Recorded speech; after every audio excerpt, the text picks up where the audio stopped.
Alors, on remercie donc tous ceux qui se sont inscrits en vidéo ou en présentiel.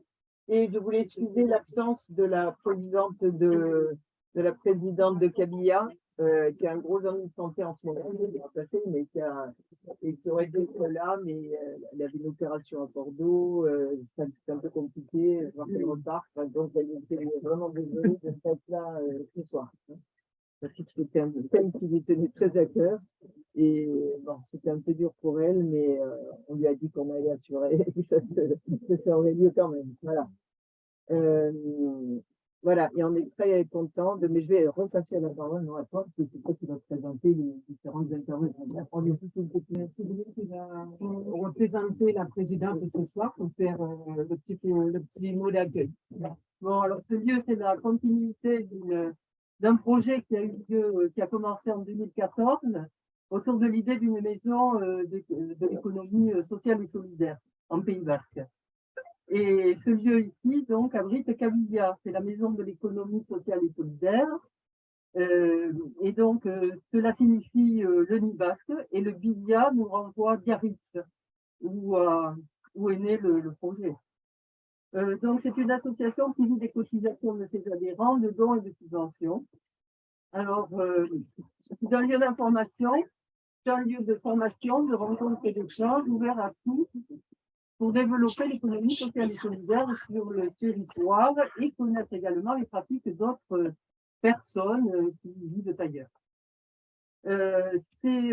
Alors, pour essayer de mener à bien ce projet, on a constitué une équipe de 4 personnes, là, un peu dispersées, mais on souhaiterait que cette équipe grossisse de façon à ce que ce soit encore plus intéressant et enrichissant. Et donc, nous, notre travail, c'est de travailler sur les mardis de l'ESS. Alors, les mardis de l'ESS consistent à présenter en début de chaque mois un sujet, un thème. Alors, nous, on travaille en amont, c'est-à-dire qu'on choisit le thème, on se consulte, on essaie de trouver des intervenants. Là, ici, nous en avons 3 pour le thème qui nous intéresse aujourd'hui. Et on les contacte, on voit ce qu'on peut faire avec eux, et ensuite, le projet commence à prendre forme. Voilà. Et donc, la base de notre réflexion, ce qu'on a toujours en tête, c'est que tout doit s'inscrire dans le cadre de l'économie sociale et solidaire. C'est ça qui fait l'intérêt du projet. C'est-à-dire, c'est une façon de penser les choses plus collaborative, plus environnementale et plus solidaire aussi. Hein. On sort de l'économie traditionnelle. Voilà, donc nous abordons surtout des formes innovantes, évidemment, de personnes qui s'intéressent à créer des projets qui n'ont pas encore vu le jour et ils proposent donc le travail qu'ils ont fait, qu'ils sont en cours de faire pour nous les transmettre et voilà. Voilà, donc place au thème qui est les tiers-lieux. Merci Sylvie. Alors je rebondis sur ce que Sylvie a dit quand elle a parlé d'étoffer l'équipe. S'il y en a parmi vous qui se sentent de nous donner un coup de main pour les conférences, nous sommes preneuses. Ensuite, en fait, je vais vous présenter comment ça va se dérouler la soirée. Donc, le thème de la soirée, c'est les médias parlent des tiers-lieux, un tiers-lieu, mais des questions. Qu'est-ce qu'un tiers-lieu? Quel impact sur le territoire? Quel intérêt pour chacun ou chacune de nous? Et quel lien avec l'ESS? Pour cela, nous avons 3 personnes averties qui vont prendre la parole à tour de rôle. Donc, les tiers-lieux sont généralement définis comme des espaces où le travail se mélange à d'autres aspects de la vie en collectif. Une fois que j'ai dit ça, ça dit grand-chose. C'est pour ça qu'il y a des spécialistes, des gens qui s'y connaissent bien mieux que moi. Donc, les tiers-lieux, pour vous en parler, ils représentent un enjeu, ça j'en suis sûre, territorial, et ont pour ambition de redynamiser le territoire. Sophie Jadin, qui est à ma droite, déléguée territoriale pour la gauche de tiers-lieux. À ta gauche, à ta gauche. Sur la gauche, pardon. Toujours à gauche. Ben, vous définir plus clairement les liens entre les tiers-lieux et vous expliquer, entre autres, comment ils accompagnent les produits coopératifs. Pour la coopérative, pardon. Ensuite, Mathilde Adolphe va vous parler d'un tiers-lieu à Barcus. Alors, ça s'appelle, je vais essayer de bien dire ça en bas, Barcochebisi. De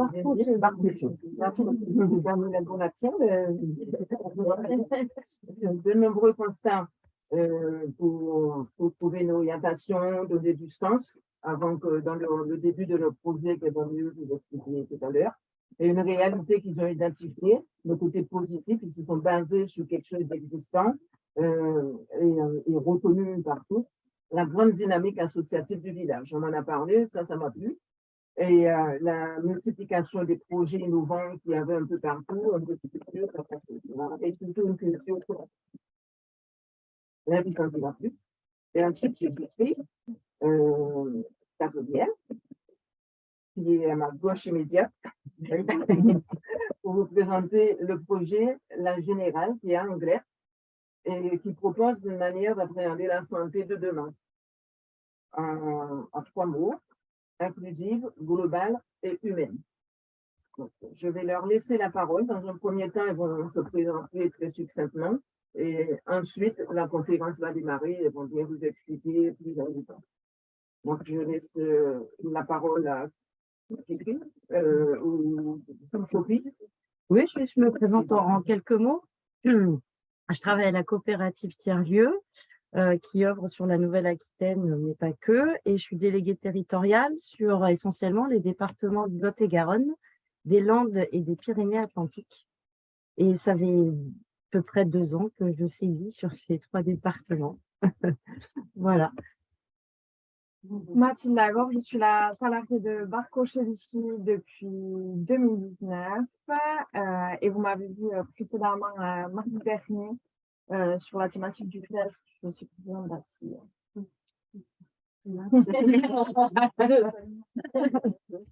Présidente d'ACIA, explique juste en 2 mots. Une association de jeunes et jeunes en Soule qui a notamment un collège et c'était le thème de mardi, le précédent mardi de un collège, c'est-à-dire un club local. Comité d'épargne solidaire. Voilà, comité d'épargne pour les jeunes.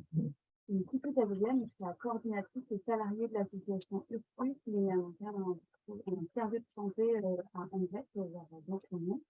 Et là, nous, on a ouvert depuis 1 mois, donc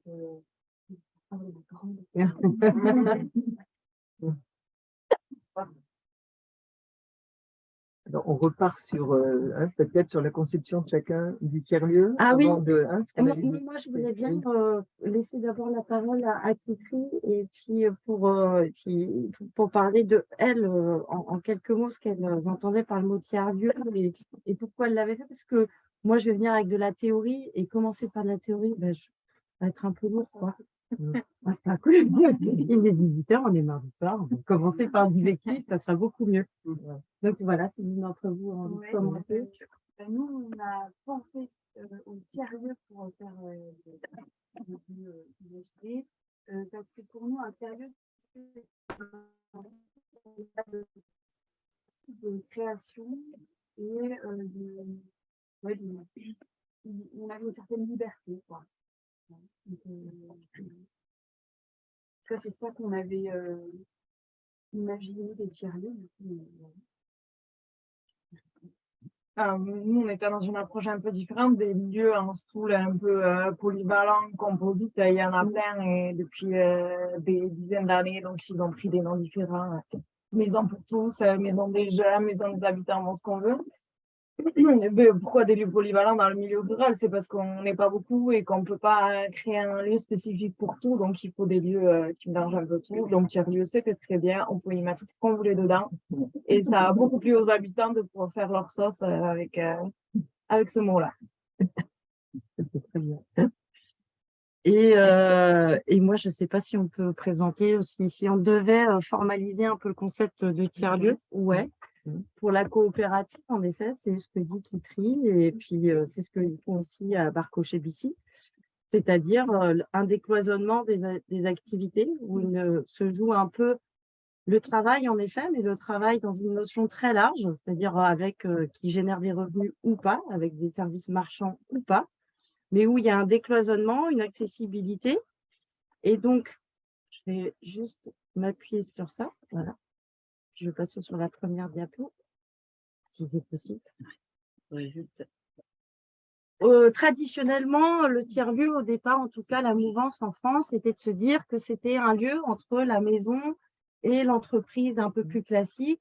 Et à ce moment-là, dans ce lieu-là, convivial et chaleureux, on est censé pouvoir aussi travailler et donc avoir tous les équipements nécessaires à la pratique professionnelle.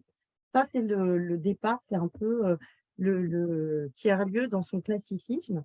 Et puis, avec le temps, avec la mouvance qui s'est installée il y a une dizaine d'années, c'est pas grave. C'est en cours. C'est en cours? Ah, Ah, oula, on oui, est je allé sais. très loin.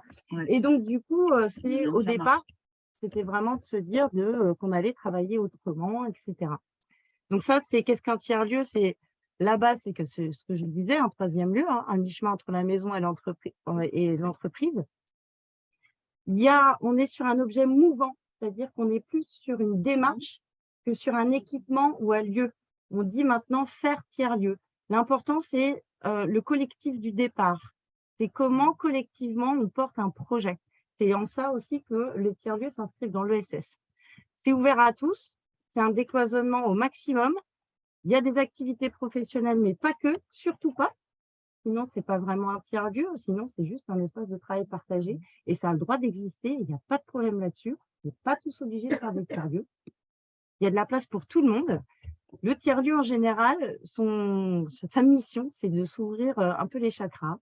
C'est une dimension d'émancipation individuelle. C'est là où on va s'éveiller à d'autres savoirs parce qu'au fait, il y a d'autres gens en présence que vous n'auriez peut-être pas rencontrés si vous étiez allé ailleurs que dans un tiers-lieu. Parce que justement, dans le tiers-lieu, il y a du décloisonnement. Et puis, c'est la promesse, des fois qui est tenue, des fois qui n'est pas tenue, du travailler autrement. Donc, dans la confiance, la coopération et la synergie. Donc, du coup, on peut passer à la deuxième diapo. Exit toutes les pépinières d'entreprise, les centres d'affaires. Tout ça, ce n'est pas des espaces de travail, c'est pas des tiers-lieux pour nous, ce sont des espaces de travail partagés. Et surtout, ce que ça n'est pas, ce n'est pas un statut juridique et ce n'est pas un label, en tout cas pas en Nouvelle-Aquitaine, parce que la région Normandie s'est mise, mais nous ne sommes toujours pas en Normandie, on est en Nouvelle-Aquitaine. Et c'est une vraie volonté conjointe entre la coopérative et la région d'essayer de ne pas rentrer justement dans des choses qui sont trop figeantes que le label imposerait avec un cahier des charges, etc. Les tiers-lieux, cette notion-là, ce concept-là, ça fait 10 ans qu'il existe, c'est pas le moment de le réduire. C'est le moment de l'étirer, de le bouger un peu, de la bousculer, cette notion-là, pour que justement, on en retire la substantifique moelle. Et puis, si j'avais envie encore d'aller plus loin dans la formalisation du concept, parce qu'il nous faut un petit peu de critères de lisibilité, et je vais demander à passer à... Voilà. En gros, un tiers-lieu, c'est basé sur un contrat social autour de ce diagramme-là qui fait un peu comme une boussole. On la prend comme on veut un peu cette boussole. Moi, j'aime bien l'aborder en se disant, au départ, il y a un besoin de territoire. Ce besoin de territoire, il n'est pas encore adressé, soit par des pouvoirs publics, soit par une initiative privée. Mais ce besoin, répond d'une démarche d'intérêt général et c'est un collectif d'habitants citoyens qui va s'en emparer. Très important pour nous que ce soit un collectif parce que ça nous fait le distinguo entre une envie qui peut être tout à fait perso et qui est très bien, on a le droit d'avoir des projets perso entrepreneuriaux, mais le collectif nous permet de vérifier, en tout cas autant qu'on le peut, que c'est bien un besoin partagé et donc qui va répondre d'une démarche d'intérêt général et donc à un besoin de territoire. Et ce collectif, une fois formé, va imaginer un parcours d'émancipation individuelle au sein de son lieu. Émancipation individuelle, c'est ce que je vous disais tout à l'heure, c'est ouvrir ses chakras, c'est s'émerveiller, se sensibiliser à d'autres savoirs. On peut dire aussi monter en compétence. Moi, c'est un mot que j'aime moins parce que c'est pas parce qu'on se sensibilise à d'autres savoirs qu'on est forcément obligé de monter en compétence. On peut juste s'ouvrir à d'autres choses. Et c'est bien ça le parcours d'émancipation individuelle dont on parle. Je suis à la porte d'un tiers-lieu, je suis tout seul, je suis isolée, j'ouvre la porte. A été imaginé pour moi un parcours, une trajectoire, des rencontres. Et quand je ferme la porte du lieu, je ne suis plus tout seul, je suis 12, 22, 50, le nombre de personnes que j'ai rencontrées dans ma journée. C'est ça un tiers-lieu. Pour la coopérative tiers-lieu. Donc, ce sont des valeurs que nous portons. On n'est pas la police des tiers-lieux. Vous faites, comme c'est pas un label, vous pouvez dire que vous êtes tiers-lieu, il n'y a aucun problème là-dessus. Et nous, à la coopérative, on accompagne tous les tiers-lieux, tous les gens qui sentent, qui sont en phase avec les valeurs que nous, on véhicule. Donc, cette boussole-là, qu'on appartient à la grande famille de l'ESS notamment. On peut avancer, mais en même temps, je me dis, ça serait tellement bien de leur laisser la parole. Je ne sais plus ce que j'ai mis après. Travailler autrement pour vivre mieux. Oui, c'est vrai. Et on peut. Après, je pense que c'est voilà, ça c'est la coopérative tiers-lieu. Je vous en parle en 2 mots. C'est une SIC, donc une société coopérative d'intérêt collectif. Elle n'a pas tout le temps été une SIC. Avant, c'était une association. Elle a été créée il y a une dizaine d'années. Qui dit SIC veut dire sociétaire. Donc, il y a plusieurs collèges. Dans les collèges, il y a des collectivités. Il y a des tiers-lieux, il y a des usagers, puis il y a des salariés aussi. C'est un réseau, c'est la mission principale de la coopérative, c'est de faire réseau auprès de la Nouvelle-Aquitaine, auprès des tiers-lieux de Nouvelle-Aquitaine, en tout cas des tiers-lieux qui se reconnaissent dans ce qu'on porte, mais c'est aussi un laboratoire au niveau national, donc ça veut dire qu'on essaie c'est sous forme de prestations en général, sur des projets d'innovation sociale où on essaie d'insuffler des dynamiques tiers-lieux. Par exemple, on a des missions avec des bailleurs sociaux en région parisienne, on a des missions avec des EHPAD, enfin voilà, avec différentes structures. C'est de l'innovation sociale, ce n'est pas forcément des tiers-lieux, mais comment notre démarche, elle peut aussi insuffler autre chose dans ces lieux-là. Et puis, il y a une école qui, elle, est divisée en 2 grands axes. Donc, il y a l'axe filière, qui est une formation qui s'appelle Piloter un tiers-lieu. Donc, c'est pour les personnes qui souhaitent se former à la gestion d'un tiers-lieu. C'est une formation que nous portons, que nous produisons et que maintenant nous produisons sur 7 autres régions. Et puis, il y a l'école mutualisée. Ça, c'est super. C'est un super dispositif. Et ça, c'était dans le but de relocaliser, au fait, les compétences au sein des territoires. C'est de permettre aux tiers-lieux de devenir centre de formation. Donc, on les aide à monter, là, pour le coup, en compétences, pour qu'ils puissent être en capacité de donner des formations, et notamment des formations certifiantes, en sourçant les capacités au sein de leur lieu. C'est-à-dire qu'il peut y avoir des graphistes, il peut y avoir des gens tout à fait en capacité de former. Ça évite à la population et aux habitants alentours d'aller se former en graphisme à Bordeaux, à Lille ou à Paris. Non, je peux aller me former au plus près de chez moi. Ça, c'est l'objectif de l'école mutualisée. Après, je ne sais pas si ça vous intéresse, on a un modèle économique qui est hybride. On est soutenu par la région, on est devenu tête de réseau l'année dernière. On est soutenu par le FSE et puis par l'État et on génère un tiers de nos propres revenus parce que nous menons des prestations auprès des collectivités essentiellement. Et puis, on est représenté au Conseil national des tiers-lieux et maintenant, c'est un groupement d'intérêt qui existe et une association France Tiers-lieux auquel nous siégeons aussi pour défendre les intérêts des tiers-lieux, notamment basés en Nouvelle-Aquitaine. Je vais un peu vite là-dessus. Si vous avez d'autres questions, voilà, n'hésitez pas, mais j'ai l'impression que voilà, le cœur de ce qu'on va se raconter, c'est plutôt autre chose ce soir. Et je ne sais pas si j'ai pas envie de laisser la parole aux filles et sortir un peu de la théorie pour leur laisser un peu de retour d'expérience. Sauf si vous avez envie d'avoir encore plus de chiffres et tout ça. Mais je me dis qu'après, ce sera peut-être mieux. Ouais, ça marche. Ça me va. Ça conclura. Ça conclut. Ça me va. Arcus, pour ceux qui ne savent pas où c'est. Nous sommes dans la province de Soule, la plus petite des provinces du Pays Basque. Arcus, c'est 640 habitants, les Bourgs de Loire. C'est voilà, on est sur les plus grosses communes de Soule, quand même. Devant, il y a Moléon, Biodos, Chérotte, mais voilà. C'est une commune qui est très étendue avec un bourg assez morcelé sur plusieurs pôles et des quartiers qui ont chacun un petit peu leur vie en interdépendance. Donc pour nous, c'était très important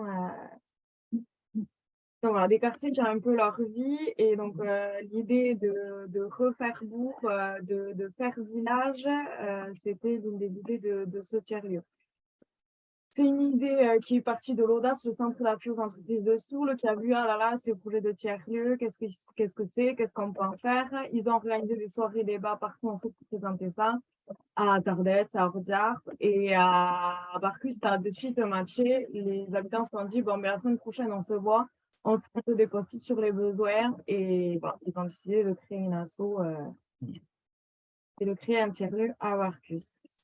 Donc, je voulais vous mettre une petite vidéo pour commencer, une vidéo qui a été faite par Canal Doudet qui présente le début du projet, où on y voit le maire et l'ancien président de Barcochet-Bisty, parce que depuis le départ, c'est un lien avec la municipalité. Donc, en fait, il y a des gens de la mairie dans le CA de Barcochet-Bisty et des gens de Barcochet-Bisty.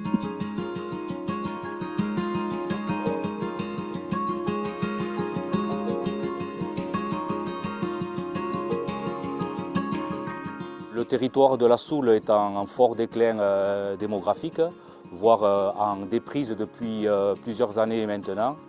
Et le village de Barcus est très représentatif de ce qui se passe en Soule. Le village de Barcus, il y a 650 habitants. On a perdu une... Ah, ok. C'est ce que je dis à chaque fois, coupé. D'accord. Bon, mais très bien. Et oui, c'est pas grave. Bon, du coup, je présente comme ça. Vous irez voir la vidéo sur YouTube. On la trouve sur YouTube, ouais. Oui, on sur vous notre l'enverra. site internet et sur YouTube, pas de souci. Donc, maintenant, on a fait un DLA, depuis on est passé en gouvernance partagée, alors qu'en fait, avant, on fonctionnait en gouvernance partagée, mais on l'appelait juste pas comme ça. Donc, la gouvernance partagée, il n'y a pas de président, trésorier, etc. On fait... donc voilà, on fonctionnait comme ça déjà, mais on l'a appliqué maintenant. Bon, on pourra reparler à la gouvernance partagée si vous voulez. Une salariée à temps plein, donc depuis 2019, et grosso modo 4 groupes de travail. Un groupe de travail qui travaille sur l'économie, donc surtout avec les agriculteurs, un groupe sur la culture et l'espace de médiation, un groupe plutôt sur tout ce qui est social, animation, et un groupe qui est vraiment à la gestion, au suivi de la trésorerie, de la facturation, etc. Donc, c'est environ 70 adhérents, sachant qu'il y a plein de gens qui viennent à Barcochet-Bisty qui ne prennent pas l'adhésion. On n'est pas très, très bon là-dessus. Et 25 vraiment membres actifs qui vont venir aux réunions, qui sont bénévoles, etc.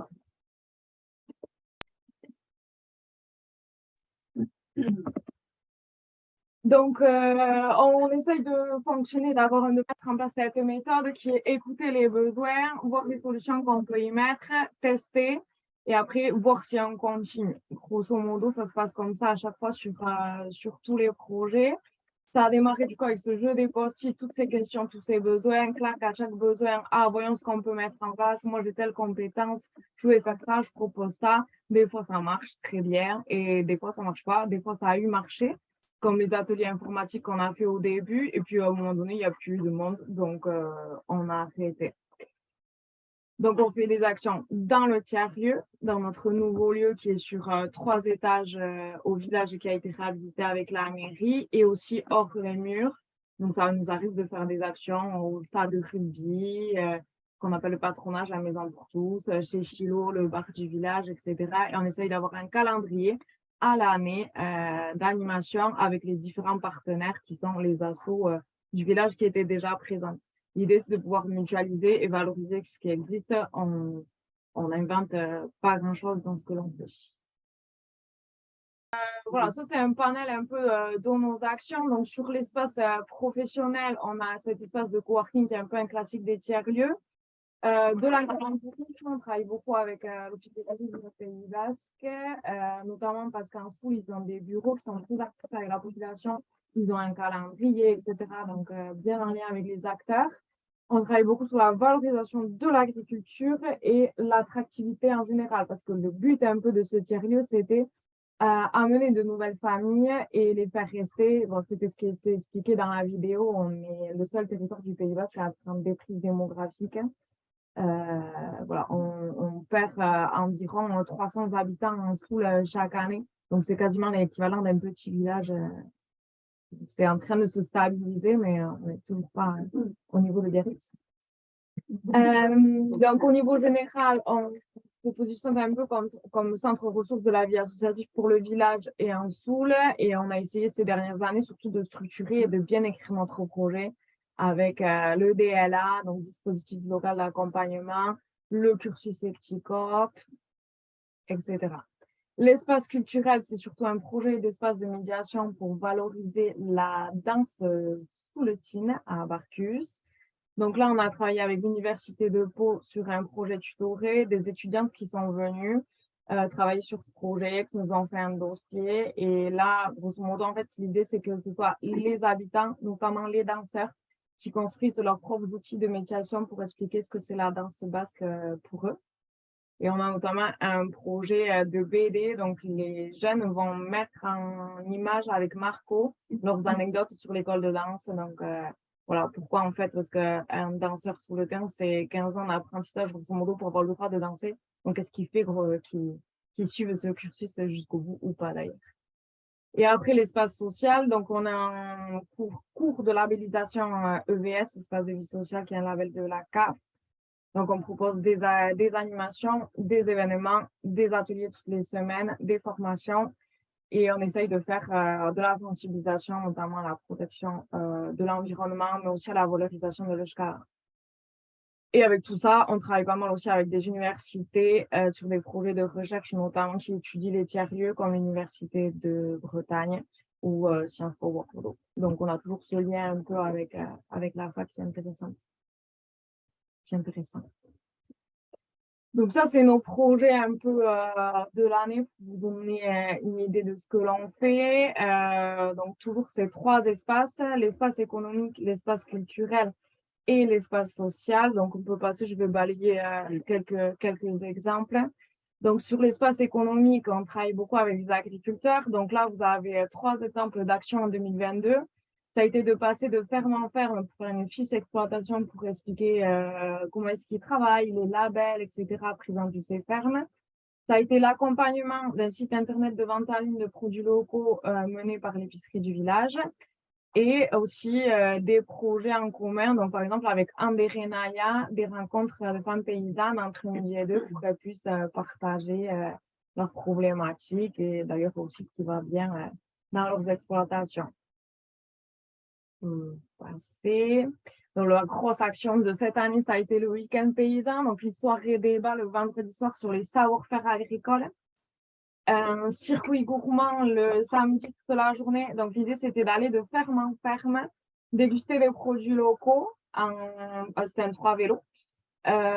Mais aussi de parler de problématiques globales et de fond, donc avec des habitants et des touristes sur, par exemple, la place des femmes en agriculture, les solidarités paysannes. On a fait une petite lecture de paysages et on a terminé la journée avec une soirée burger paysan, donc avec les produits de Barcus faits par les agriculteurs.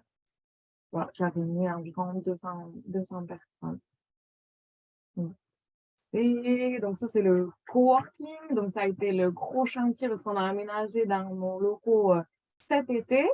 Donc on a pas mal aménagé avec les... donc je crois qu'on est sponsorisé par la même équipe AIMA.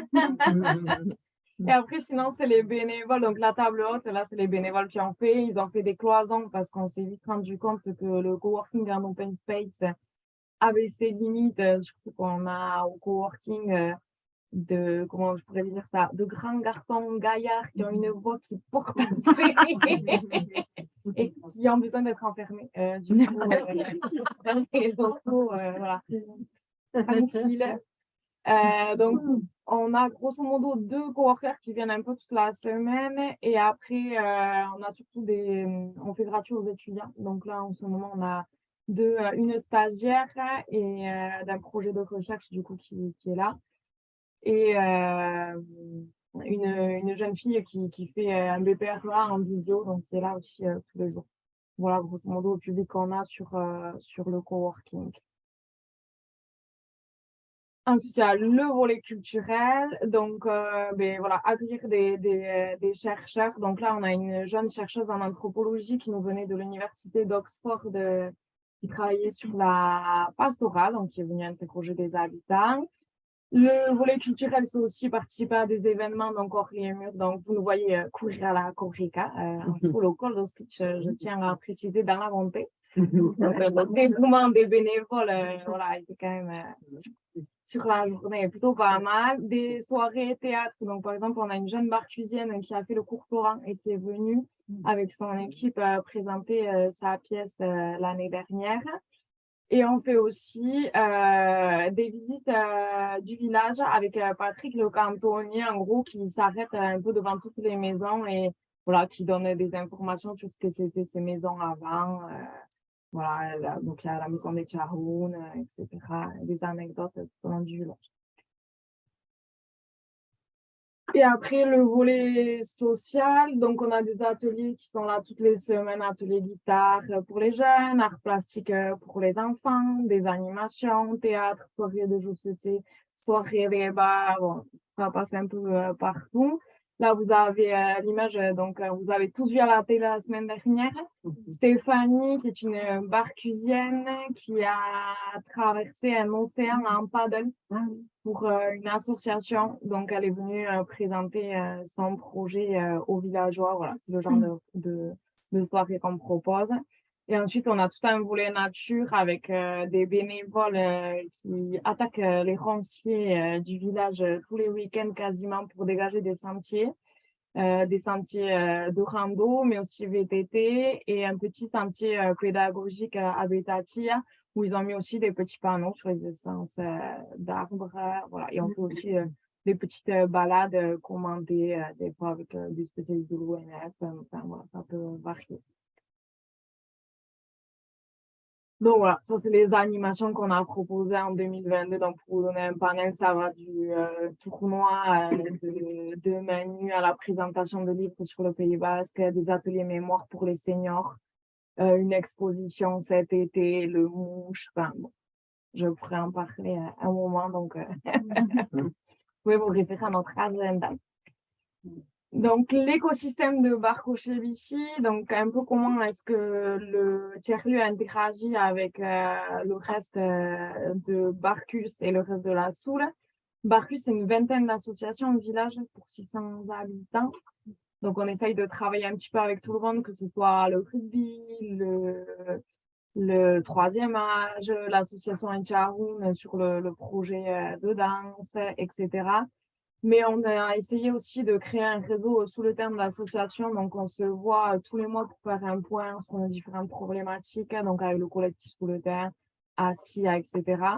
On fait partie aussi de réseaux au niveau Pays Basque, avec le SCO, en travaillant avec Canal Loudé sur certains sujets. Tout ce qui est agricole, évidemment, on travaille avec les DOKI, nanana. Travailler avec les collectivités territoriales. Donc, on est un peu à cheval en plus en dessous là, entre le Béarn et la communauté d'agglo Pays Basque. Donc, notamment les projets de tourisme, les sentiers VTT, on ne peut pas les arrêter pile poil à la frontière du Pays Basque. Donc, il faut réfléchir avec les voisins.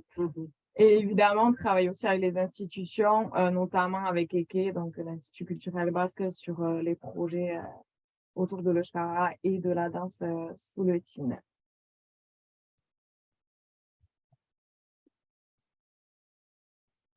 Donc, pour résumer un peu les projets qui vont arriver là en 2023, donc on va essayer de développer le coworking maintenant qu'on l'a aménagé et qu'on a fini ses cloisons, pour avoir un peu plus de monde et surtout essaimer dans les villages alentours parce que pour l'instant, on n'a que essentiellement des Barcusiens. On va refaire ce week-end paysan cette année vu que c'était un succès l'année dernière et on va essayer un peu travailler à la valorisation de l'économie de Barcus.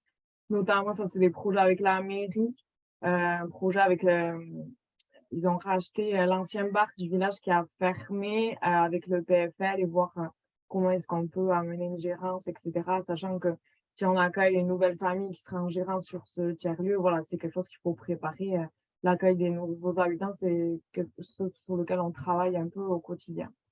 l'espace culturel. Donc, on va accueillir une expo cet été et on espère sortir nos outils de médiation d'ici là.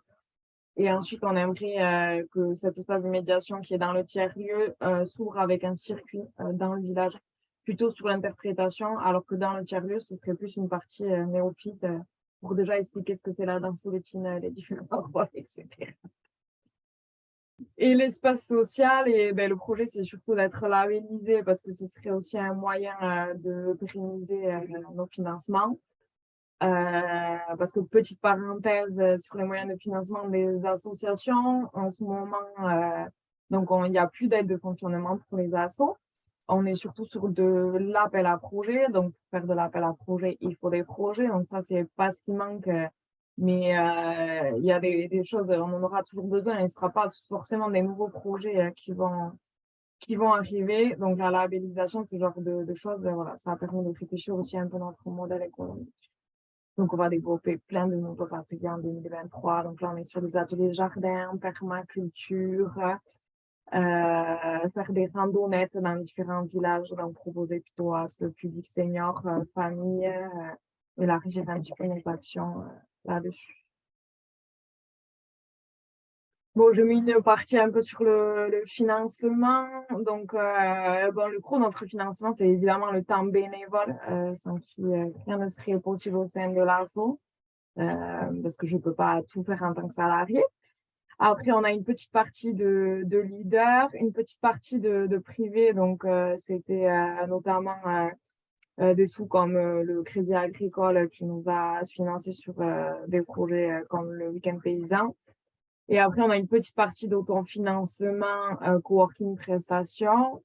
Et notre plus gros financeur reste la région avec les gros AMI, qui était l'AMI Innovation Rurale et l'AMI Tiers-Lieu qui nous a quand même beaucoup aidé au démarrage et on est toujours sur ces financements pour l'instant. Parce qu'on se considère toujours un peu en démarrage, même si ça fait depuis 2017. Vu qu'on y va vraiment petit à petit, on a commencé par un espace test au-dessus de la mairie. Après, là, on est un peu dans le test du nouveau lieu. Enfin, on est dans une phase, voilà, on a à peine nos nouveaux locaux, donc mine de rien, on commence un peu le travail sérieux de communication et tout ça maintenant, quoi. Alors que jusque-là, on était plus dans la débrouille et de faire un petit peu les choses au fil de l'eau. Excusez-moi, la mairie et la communauté d'Ablo, ils ne subventionnent pas? La communauté d'Ablo. La mairie, ils ont fait, il y a les travaux et il y a les charges, etc. Enfin, il y a un loyer très moindre, etc. Donc, je n'ai pas mis dans les subventions, mais c'est notre principal partenaire. Et la communauté d'Ablo, Le label EVS, ça veut dire quoi? EVS? espace de vie sociale. Ça, c'est la CAF et le département. Quelle est la plus proche? Chérotte. Je pense que Chérotte, alors, c'est un peu écologique. En fait, quand Barcus est au centre du monde, on est.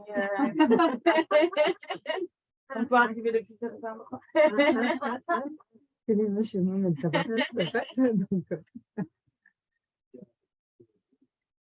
À Chérotte. À l'école de Barcus.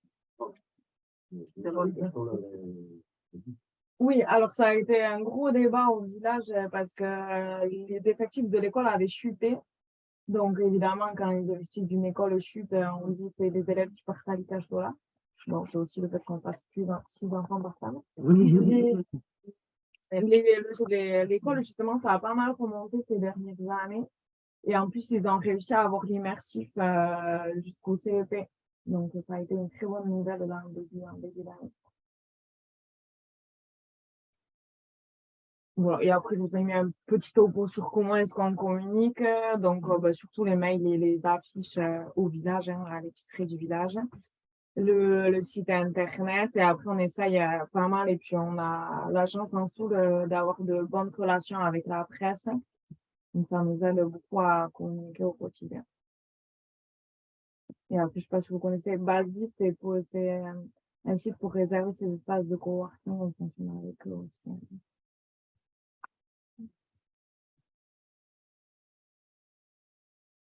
Voilà, donc j'ai été volontairement un peu vite et je vous ai balancé plein d'infos et n'hésitez pas à poser des questions si vous voulez revenir. Mais quelqu'un viendra C'est vrai. sur des choses, laisser un temps de questions-réponses, alors n'hésitez pas à noter. Je me demandais si ils ont Passe la demandé parole à- s'ils ont des questions. Ouais, je... Ah, Oui, donc nous, c'est un tiers-lieu qui est né des médecins généralistes qui, au moment de leur installation, ils ont dit mais comment on a envie de s'installer, comment on a envie de travailler. Et ils n'ont pas forcément envie de travailler comme les différents endroits dans lesquels ils avaient déjà implanté. Parce qu'ils faisaient deux constats. Le premier constat, c'était qu'ils étaient, en fait, ils étaient que entre médecins. Ils n'avaient pas forcément cette idée d'ouverture et de plaisir. Et la deuxième chose, c'était que, en fait, généralement, dans le temps de prendre la consultation, ils n'avaient pas forcément la possibilité d'accompagner véritablement le patient dans son travail de tracteur de sa santé. En fait, on est revenu sur et on est revenu sur la définition de la santé de l'OMS, qui date de 49, et qui dit que la santé, c'est avant tout un état de bien-être physique, mental et social, et pas seulement une absence de maladie ou d'infirmité. Et en fait, ça nous a fait un peu un choc en lisant cette définition. En fait, on en est assez loin, en tout cas, dans la pratique des médecins. Et donc, on a essayé de réfléchir à ça. Donc, suivante. Et du coup, est né le projet de la générale. Donc, il y avait deux objectifs. Un premier objectif, c'était de donner les moyens aux professionnels de santé de s'ouvrir ce qu'on appelle les autres déterminants de santé. Ce sont le sport, la nutrition, le bien-être mental, etc. Parce qu'en fait, il existe plein de choses sur le territoire et les médecins sont souvent les derniers au courant. Et du coup, ils ont du mal à conseiller leurs patients sur des associations de patients. Et de se dire, si on a un lieu un peu ressource, si, peut-être que ça permettra, ça aidera en tout cas le patient à devenir acteur de sa santé dans sa globalité. Donc, l'idée, c'est d'avoir dans un même lieu à la fois des professionnels de santé, mais également un lieu de vie. Avec le premier parcours, qui était une personne rentre dans le lieu, va voir un professionnel de santé, un patient, et le professionnel de santé peut l'orienter sur d'autres choses, le sport, l'histoire de l'art, etc. Et le deuxième parcours, c'était une personne rentre dans le lieu par justement ces autres activités qu'on trouve dans ce lieu-là, voit qu'il y a des médecins et qui dit ça fait combien de temps que tu as vu tes médecins et peut-être que ça vaudrait le coup de peut-être essayer de voir un médecin pour une fois avant d'être malade pour justement prendre le temps de parler de prévention. C'est que des médecins généralistes ou c'est d'autres? Que des médecins généralistes. Donc l'idée c'était vraiment de créer un espèce de piège. Piège aux gens et pour après les orienter et leur proposer plein de choses. On voyait ça aussi comme un peu un trousseau de clés où l'idée c'était d'avoir plein de clés à disposition et que chacun trouve la clé qui lui permet de rentrer dans son parcours de santé selon ce qu'il parle. Donc l'idée là, on l'a eu nous en 2019 et c'est il y a un mois, et encore je suis sympa, qu'on a ouvert. Notre lieu, c'est un ancien entrepôt industriel qui est sur la zone du Redon, à Quartier-Blanc-Pignon. Et voilà, donc ça fait un local qu'on a entièrement refait, dans lequel on est locataire.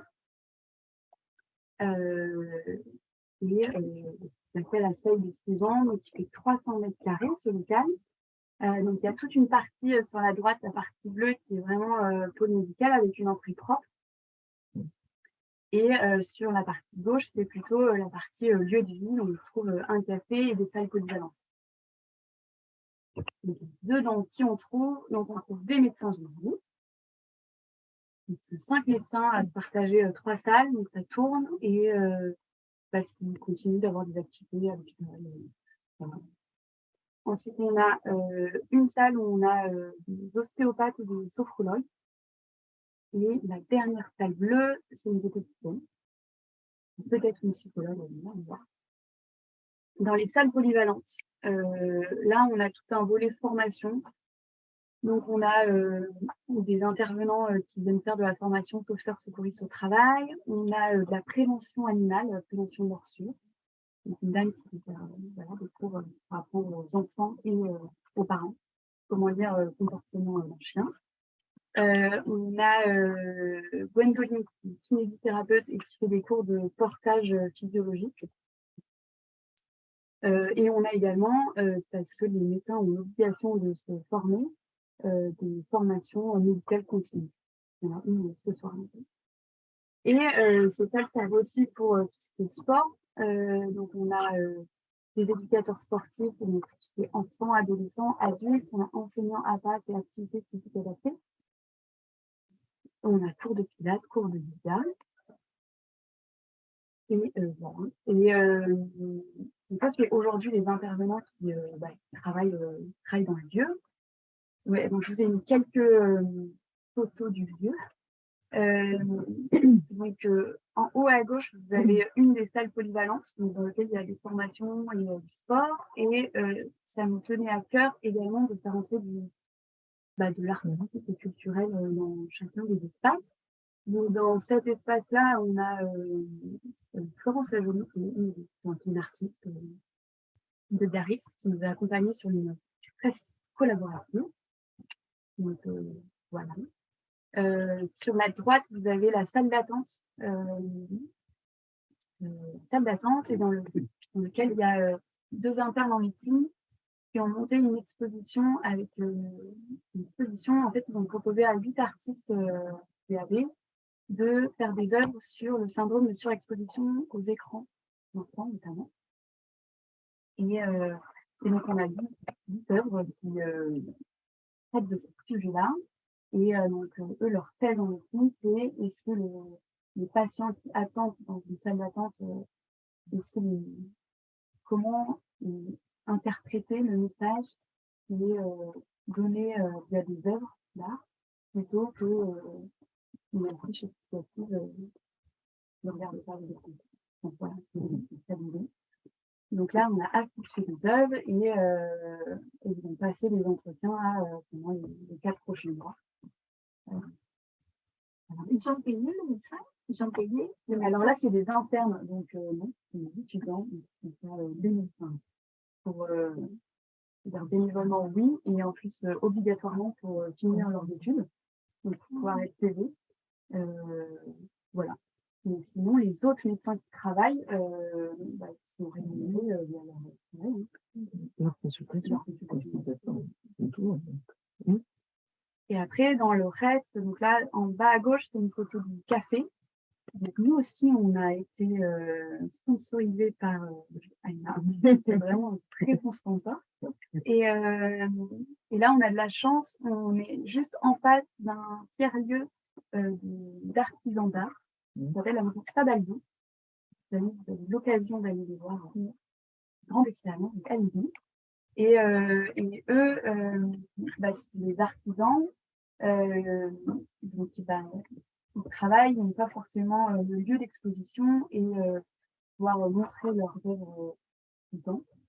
Donc, on leur a proposé d'exposer chez nous, parce qu'il y a un peu de difficultés. Donc, on a une dame qui fait des abat-jours, et c'est un magnifique abat-jour. Voilà. Il y a une dame qui fait de la sérigraphie, c'est pareil, une œuvre de sérigraphie.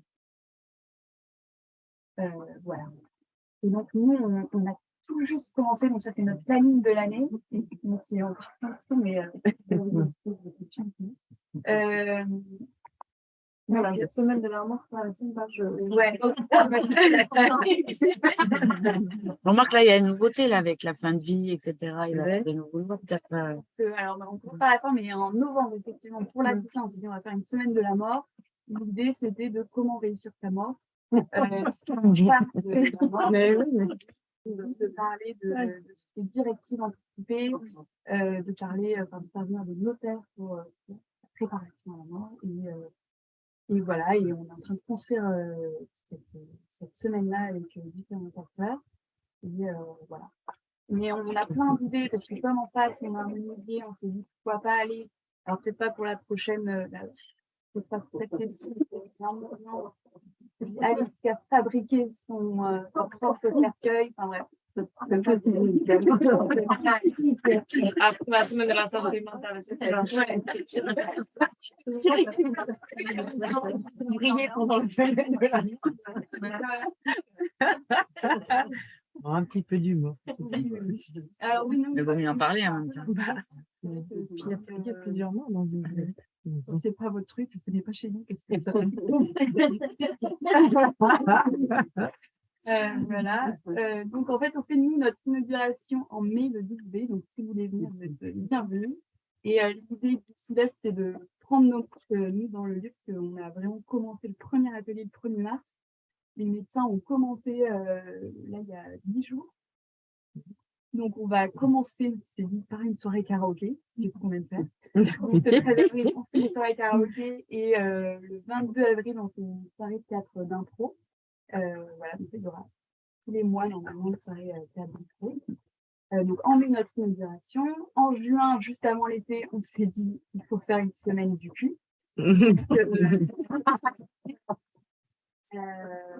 Voilà. Cette jeunesse n'est pas ça. Dans le culot. Mais oui, c'est très bien. Et avant l'été, je peux faire rien. Et alors, pareil, on n'a pas encore volé, mais on pourrait. Et non, Parkinson, tu sais, il y a une dame qui est venue, qui donne des cours de tango pour les personnes qui ont Parkinson.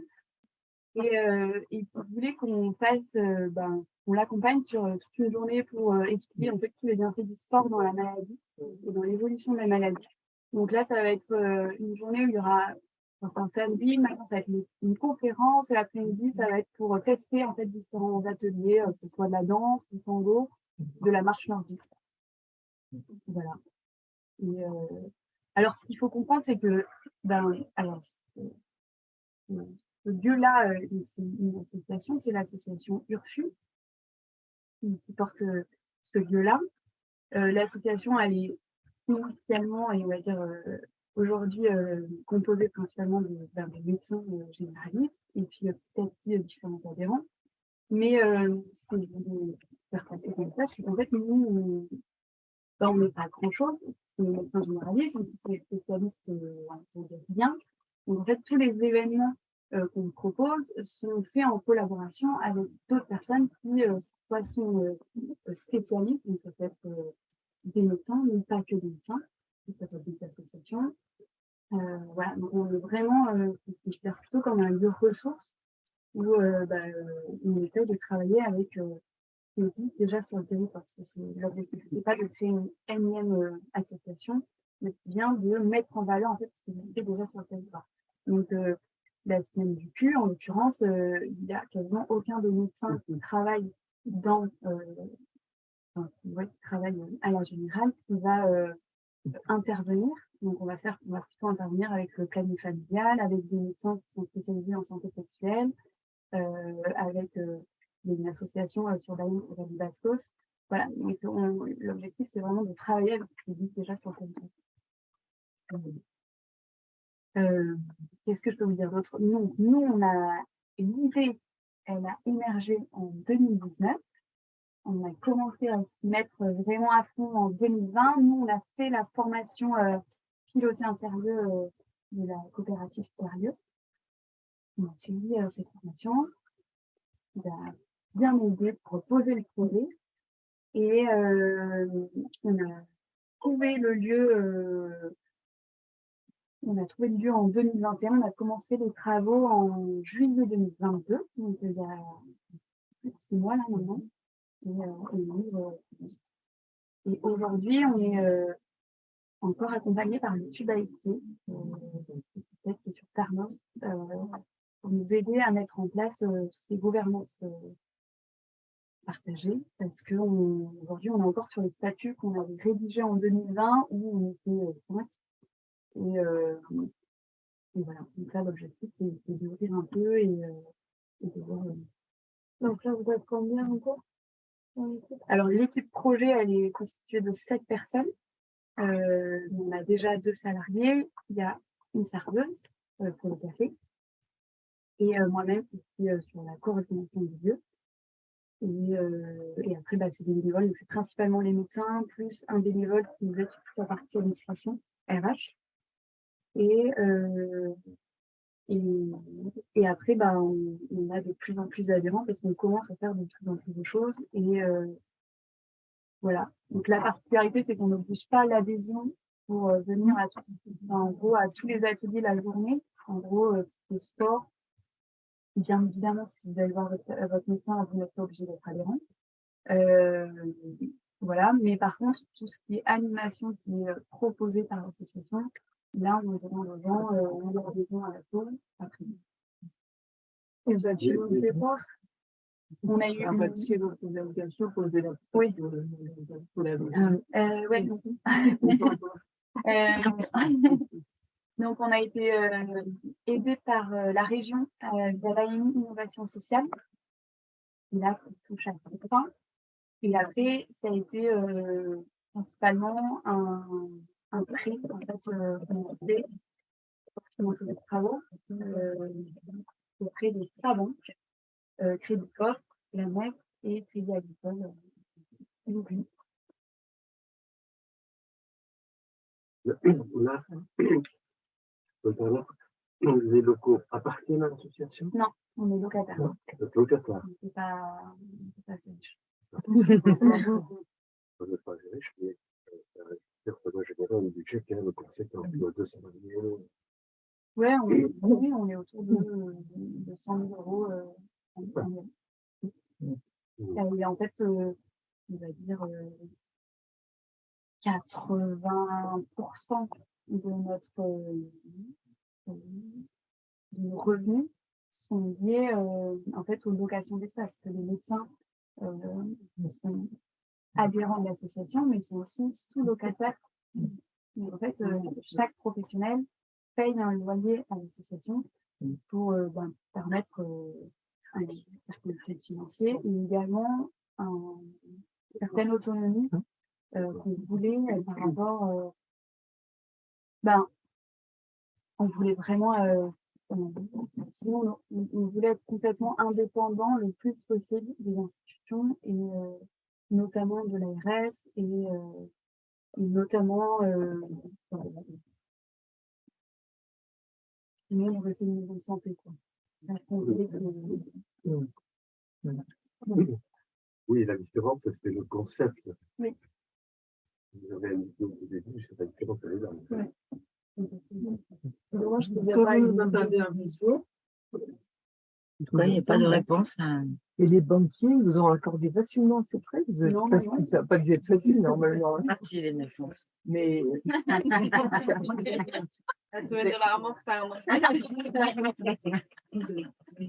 vous avez mis combien de temps pour obtenir ces emplois? Vous nous entendez? On a mis 8 mois. Oui, de négociation avec les banques.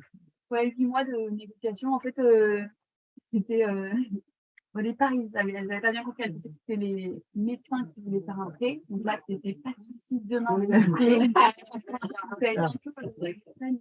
C'était exceptionnel parce que nous, on a un prêt. Et après, on dit, mais attendez, vous avez vu, c'est l'association qui va faire un prêt. Pas du tout. Ouais. Mais le fait que la région nous accompagne, ça nous a quand même bien aidé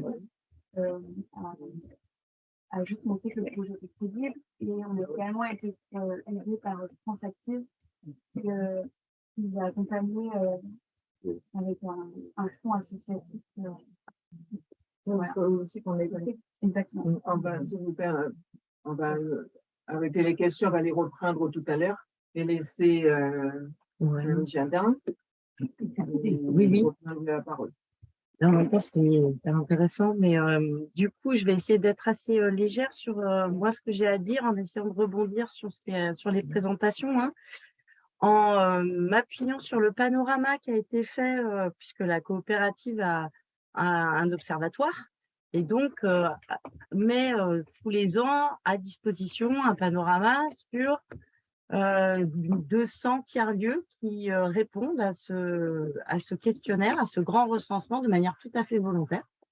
Donc, c'est quand même assez représentatif de ce qui se passe, en tout cas en Nouvelle-Aquitaine. Alors, du coup, sur les activités et services, moi, ce qui me semblait intéressant, c'est qu'il y a 2 exemples qui sont là. En fait, il y a autant de tiers-lieux qu'il y a de porteurs de projets. Ils sont tous différents. Ils ont tous des typologies différentes. Après, on les a classés, nous, en grandes familles. Donc, il y a les espaces de coworking. Je le rappelle, tous les espaces de coworking ne sont pas des tiers-lieux. Il y a des espaces de travail partagé qui font tiers-lieux et ce sont ceux qui sont là. Donc, sur à peu près plus de 200 tiers-lieux qui ont été interrogés, il y en a 186 qui sont des espaces de coworking. Après, il y a des ateliers. Donc, on dit ateliers de fabrication, donc espace de travail partagé de fabrication. Ensuite, des Fab Labs. Alors, Fab Labs, c'est un peu plus geek. C'est la version geek de l'atelier de fabrication. Donc, imprimante 3D, plus de numérique, etc. Et puis, de plus en plus, les terres agricoles partagées, que nous, on appelle tiers-lieux nourriciers. Ça arrive de plus en plus. Et puis, les briques d'activités et de services complémentaires, ce que je vous disais. Et puis, ce qui est bien représenté ici, le tiers-lieu, c'est un espace d'hybridation des activités où il ne se passe pas que du travail, mais un café associatif, un espace social, des activités culturelles, etc. Et ça, ce sont toutes les briques d'activités qui sont proposées par les tiers-lieux au-delà de leur cœur de mission, qui pourrait être l'espace de travail partagé, atelier, terre agricole ou Fab Lab. Donc, vous voyez là, il y a une diversité de briques d'activités. Ça va de la formation jusqu'à des pratiques physiques et sportives, ressourcerie et recyclerie. Tout ça, c'est des chiffres que vous pouvez retrouver sur le site de la coopérative. La coopérative a la chance de se doter d'un site internet qui est fourni, qui est régulièrement remis à jour avec plein de documentation. Et si vous êtes perdu, vous nous envoyez un mail et on vous envoie des fléchages et des guidages si vous avez besoin. Ça s'appelle comment? Coopérative C'est coopérative-lieu.net, quelque chose comme ça. On arrive assez vite dans le truc. Et puis, du coup, je peux avancer. Tous les équipements qui sont accessibles par rapport au tiers-lieu, c'est ce que vous avez sur la droite. Selon si vous êtes un espace de travail partagé, du coup, vous allez plutôt sur du numérique, des salles de réunion, etc. Ce que je trouve intéressant, c'est dans cette accessibilité, il n'y a pas que de l'accessibilité d'équipement, mais il y a surtout une accessibilité de décloisonnement et d'accueil. Et donc, ce qui a été, je pense, pas dit de manière super claire, mais qui est très visible dans leur discours, c'est l'ouverture et rendre possible son lieu au tout venant, entre guillemets. Et donc, il y a des pratiques tarifaires qui doivent être accessibles, modulées, elle l'a dit. Pour les étudiants, c'est gratuit, par exemple. Vous pouvez venir pour le café, vous n'êtes pas obligé d'adhérer. Et puis, vous verrez bien après ce qui se passe. Enfin, et donc là, on a fait une moyenne. Et en moyenne, un abonnement à un espace de travail partagé, c'est 134 €. Mais bien sûr, il y a des diversifications de tarifs. Et plus on est en milieu rural, et moins c'est cher. Et plus on est en métropole, et plus c'est cher. Bon, pas de surprise là-dessus. On peut avancer. Comme ça, après, on va avoir les questions. Ce qui est un peu en lien avec l'ouverture, c'est l'accueil et la fréquentation. Donc, c'est l'accueil inconditionnel. Nous, c'est un combat, entre guillemets, qu'on mène depuis quelques temps, depuis pas si longtemps que ça, mais où on essaie vraiment de rendre accessibles tous ces lieux par des personnes qui sont en situation de handicap. Donc, on a fait des journées collectives qui s'appellent le Duo Day, où les tiers-lieux participent à ce Duo Day. Vous savez, le Duo Day, c'est un jour où on accueille une personne en situation de handicap et on fait comme une espèce de shadowing sur la journée. Et il y a pas mal de tiers-lieux qui sont, entre guillemets, en retard sur cette pratique-là. Et encore, je dis en retard, ils sont en avance sur tellement de choses que, voilà, il y a aussi, c'est surtout des bâtiments qui ne permettent pas l'accès. Et donc, ce sont qui dit rendre accessible pour des personnes en situation de handicap, ça veut dire des travaux, qui dit travaux dit sous. Donc, il faut trouver des financements. Donc, je pense que dans la philosophie, on n'est pas loin, c'est plutôt dans le technico-technique qui est un peu plus compliqué. Et le taux d'utilisation moyen des espaces, puisqu'on reste là dans l'espace, c'est 51%. Ça veut dire qu'il y a un taux de remplissage qui est à moitié. Et ça veut dire que les tiers-lieux pourraient être encore plus remplis. Certains d'entre eux, en tout cas, sont peut-être un petit peu en carence. Et il y a plus de 53 000 personnes qui ont fait tenter un tiers-lieu en Nouvelle-Aquitaine l'année dernière. Beau score. Vraiment. On peut avancer. Les principaux profils socio-professionnels des utilisateurs, moi, ce que je trouve intéressant, c'est le décloisonnement dont je vous parlais tout à l'heure. Il n'y a pas de, comment dire, on a beau être sur des espèces de travail partagé dits classiques avec des bureaux, il y a quand même des gens qui se rencontrent qui font pas du tout la même chose. Il y a des artistes qui rencontrent des comptables, qui rencontrent des archéologues, qui rencontrent, etc. Et c'est le plus souvent, en général, dans des espaces ruraux, comme le dit aussi Mathilde, c'est-à-dire que ça ramène une diversité de profils qui est hyper intéressant. C'est pour ça que les espaces de travail partagés, c'est un peu le début du tiers-lieu, parce que quand on est en ruralité, le premier attrait d'un lieu en ruralité, d'un village, c'est de trouver du boulot ou de pouvoir travailler. Donc c'est de là d'où vient le décloisonnement. Après, il n'y a pas que ça, bien sûr. Mais donc au départ, il y a souvent des indépendants. Après, il y a un public amateur qui est quand même assez fort, qui représente 53% des personnes qui sont qui transitent dans un tiers-lieu. Ensuite, il y a des salariés détachés en général. Et puis après, la population qu'on voit de plus en plus, c'est les artisans, puisqu'il y a une montée des tiers-lieux de fabrication et des tiers-lieux qu'on dit artisanaux. On va avancer. Alors, les tiers-lieux, c'est aussi un mode de gestion et de gouvernance assez particulier qui est assez, somme toute, reflète très bien l'économie sociale et solidaire. Hein. Donc, il y a une majorité d'associations en statut juridique. Hein, je vous le disais, un tiers-lieu, ce n'est pas un statut juridique. Donc, il faut bien que le tiers-lieu s'incarne quelque part, surtout quand on a envie de devenir employeur. Et d'ailleurs, ça, c'est une autre problématique qu'on abordera peut-être dans la soirée, c'est la fonction employeur dans les tiers-lieux. Et donc, c'est en majorité sous le chapeau d'associations. Il y a aussi des entreprises commerciales, des mariages publics-privés. Il y a de plus en plus de coopératives, des SCOP et des SIC. Et puis, il y a un tout petit pourcentage d'universités. Et c'est dommage parce qu'il y avait eu une impulsion il y a 2 ans. Et puis là, ça a un peu fait pouf. Donc voilà, ça se cherche, mais c'est pas grave. Ça va se trouver, j'en suis persuadée. Et on a la majorité de tiers-lieux dans le milieu rural et plus dans des villes moyennes. Ça, c'est la professionnalisation du secteur. À retenir qu'il y a plus d'un tiers-lieu sur 2 qui est employeur. Donc, c'est un emploi non délocalisable. Et là aussi, on fait partie de l'ES, le tiers-lieu est l'emblème une des incarnations de l'ESS. Ça représente 2,9 ETP.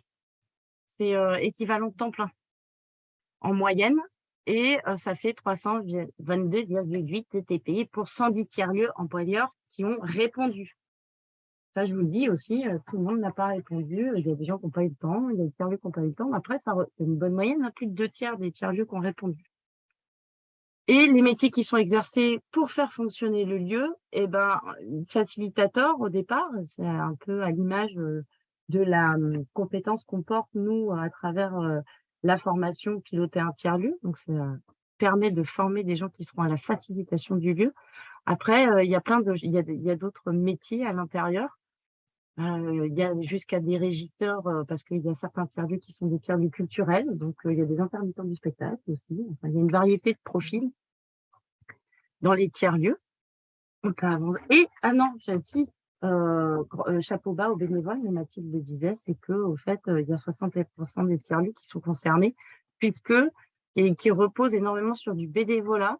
Ce que nous, on remarque de plus en plus à la COP, c'est qu'il y a un engouement vers l'emploi très rapidement, et on se dit que ce n'est pas forcément la solution. Ce qu'on préconise, après, chacun fait ce qu'il veut, on préconise beaucoup d'autogestion.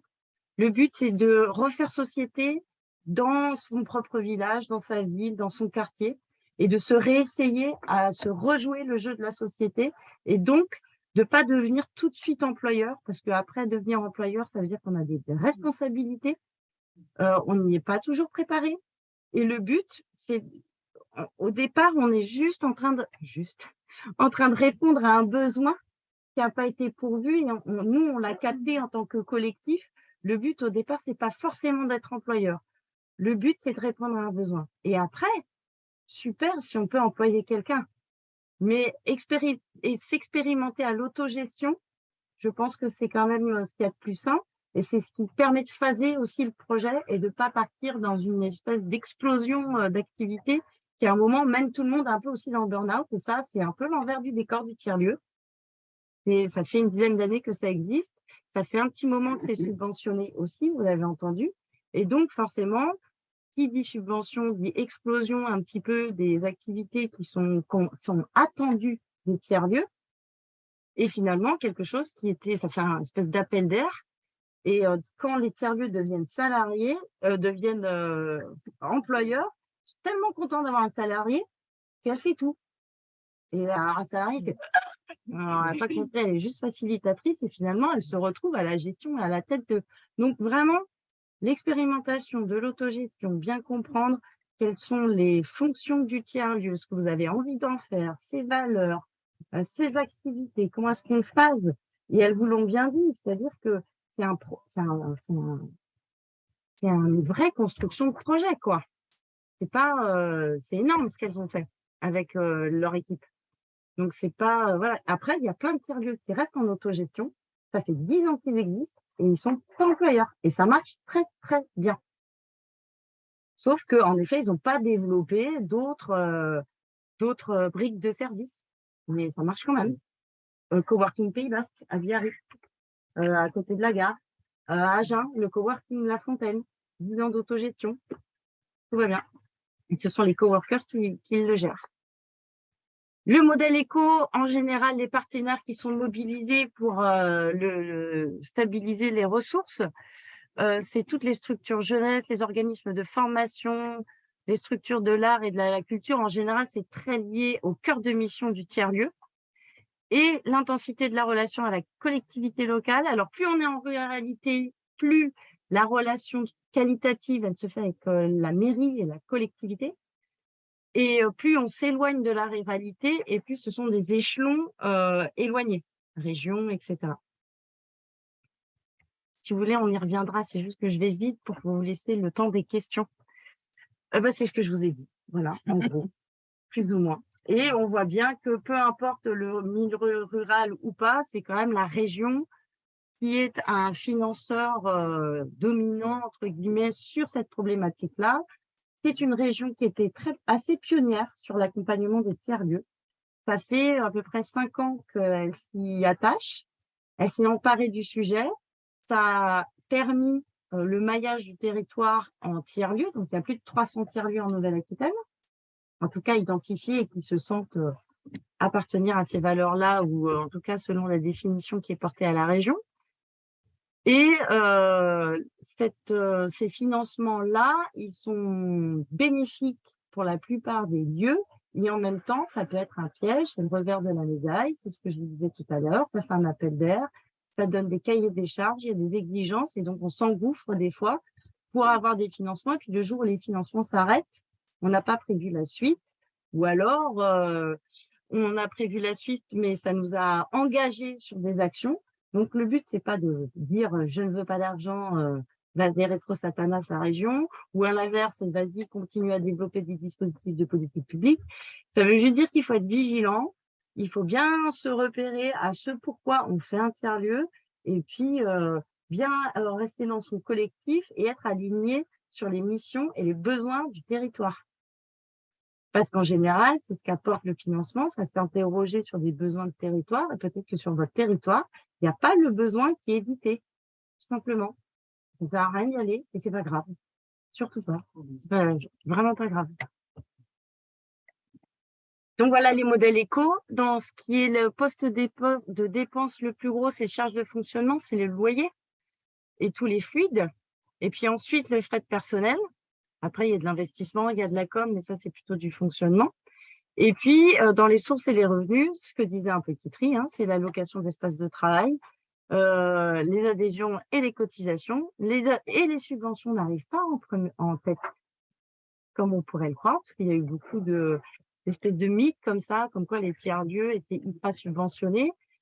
Le tiers-lieu est souvent, à majorité, un modèle économique hybride. Il répond à une démarche d'intérêt général. Donc, il n'y a pas de fossé à ce qu'il touche des subventions des collectivités. Et je vous rappelle aussi qu'il y a énormément d'entreprises en France qui sont subventionnées. Voilà, toute entreprise peut recevoir des subventions. Voilà. Donc, il se trouve que là, les tiers-lieux, ils en reçoivent aussi et qu'il y a des dispositifs de politique publique qui les accompagnent particulièrement. Fin 2021, il y avait 45% des tiers-lieux qui étaient à l'équilibre. Il n'y a pas que des success stories.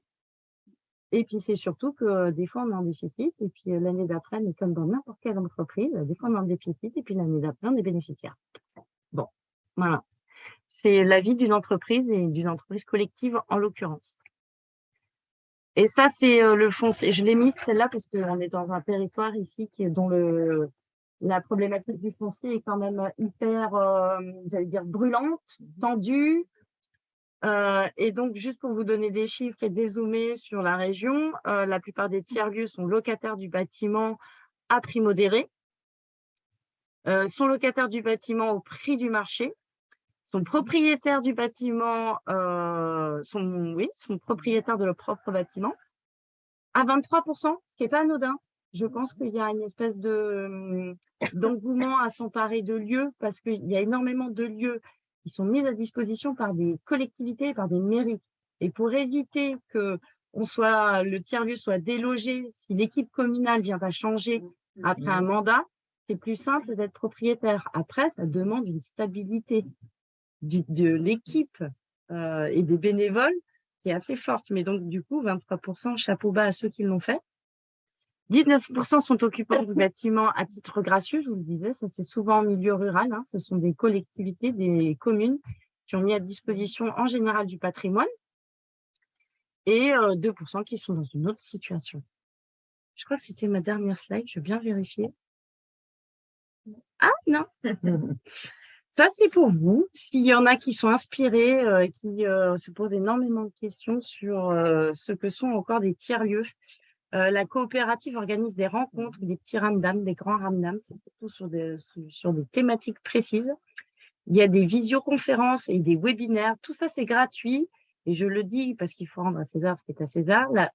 Tous les dispositifs d'accompagnement que nous mettons en place auprès des tiers-lieux est subventionné par la région Nouvelle-Aquitaine. C'est notre partenariat et nous, on développe après des dispositifs auprès des tiers-lieux. Donc, la médiathèque aussi, foison et mine d'or de documentation. La newsletter, la cartographie des tiers-lieux, hyper important. Pourquoi? Parce que un tiers-lieu vient toujours participer à la dynamique d'un territoire. Il ne vient pas en compétition, il ne vient pas en concurrence et il vient mettre en lumière l'existant. Donc, si vous avez un copain tiers-lieu à côté, le but, c'est pas d'aller lui faire concurrence. Le but, c'est d'aller frapper à sa porte et lui dire, dis donc, comment t'as fait, toi? Et qu'est-ce qu'on fait ensemble? Et qu'est-ce qu'on fait ensemble avec les autres copains tiers-lieux et pas que? On fait comment est-ce qu'on fait ensemble avec tout le tissu associatif qui est autour de nous, avec les commerçants, avec les collectivités. La revue des tiers-lieux, qui est soigneusement rédigée par une équipe magnifique, et je dis pas ça pour la coopérative parce qu'au fait, c'est des rédacteurs qui sont pas forcément de la COP. Et toutes les ressources de site web, la coopérative, je vous le disais, mes rencontres, et il y a aussi la thématique du nourricier qui a son propre site, mais il y a aussi un site, je ne sais pas si je l'ai mis là, qui s'appelle Movilab. Et là aussi, il y a énormément de docs. Je crois que c'est tout. Voilà, tu l'as mis après. Voilà, il est là. Et le lien pour le site. Voilà. Merci à tous les trois, pour votre intervention. Donc, on retient les tiers-lieux, une grande diversité, une grande dynamique portée par les régions, hein, une dynamique territoriale. Néanmoins, avec beaucoup de bénévolat hein, pour ce démarrage, qui répond malgré tout une grande liberté dans vos cadres et une exigence de gestion, malgré tout, sinon ça peut être la suite. Eh bien, je vais laisser à tous le temps de poser vos questions. On a quelques minutes, on a bien une demi-heure pour que ces dames répondre à toutes vos questions. Je voulais savoir, Je voulais juste savoir, je ne sais pas si l'expérience humaine, que nous, là, on a dans le collectif humain, qui façon que gérer les particularités des personnes. Alors, on se rend compte, mais après, dans la gestion, est-ce que on arrive assez facilement à pour pas aller au clash, enfin, comment ça se gère, parce que c'est des questions qui sont un peu différentes des professionnels, un peu pyramidales, on est sur des systèmes de gestion, voilà, j'aurais aimé avoir un peu un feedback par rapport à ça. Moi, si je veux dire, c'est le plus dur. Je dirais ça c'est comme ça le plus dur, je pense. Et je sais que, enfin, nous, on fait, je vois régulièrement, non, mais on fait appel de temps en temps à un médiateur. Et je trouve ça Moi, j'avais lu des choses sur la communication non violente, enfin, comment on arrive Par contre, il faut communiquer, faut parler fort pour eux, en fait. oui, parler de la communication non violente, comment il faut qu'on soit tous un peu sur le même état d'esprit aussi en termes de communication, pas forcément sur des besoins d'être au niveau plus, je donne des ordres, je suis plus directif, j'impose mes idées, je me fatigue, donc bon, est-ce que voilà, c'était aussi tout ça comme Enfin, nous, on n'est pas du tout formés à ça dans notre collectif. En plus, on vient pas du tout de milieux où la communication non violente est la base. Enfin, ça vient pas. Donc, ça joue, voilà. Et petit à petit, on se forme, voilà. Nous, on débute tout juste, mais enfin, on débute, ça fait quand même 3 ans qu'on est sur le projet, mais c'est clair que c'est le plus dur et ça nécessite du travail justement régulier. Donc, c'est pas mal là, on était 7 sur le projet. Donc tant qu'on est 7, on arrive à composer et à se dire les choses. Là, il y a un vrai enjeu puisque on va accueillir d'autres adhérents. Et donc, il va falloir qu'on soit aussi un peu accompagné là-dessus parce que autant après on s'est un peu apprivoisé et on sait comment fonctionne les uns les autres, autant voilà. C'est vrai que c'est une question très pertinente, je trouve. La communication entre différentes, même si on a un projet commun, c'est vrai que on a tous une famille, on sait bien comment ça peut se passer. C'est pas si évident que ça. Comment ça se passe à Barcus? Nous, on n'a jamais eu de drama plus que ça dans l'équipe. Après, c'est des gens qui se connaissent depuis des années, quoi. Donc, ils savent un peu comment chacun fonctionne, tout ça. Donc, formation à la communication non violente, on a déjà fait. Par contre, avec on est sur la pire formatrice de l'université. Donc, on était tous d'accord après. On a bien rigolé, par contre. On a écrit pendant la journée. Rien de mieux qu'un ennemi commun pour mieux se fédérer, c'est super. Des planches Gardner dans le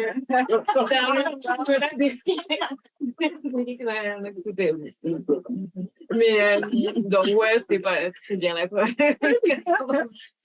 Ils étaient tous d'accord là-dessus. Oui, voilà.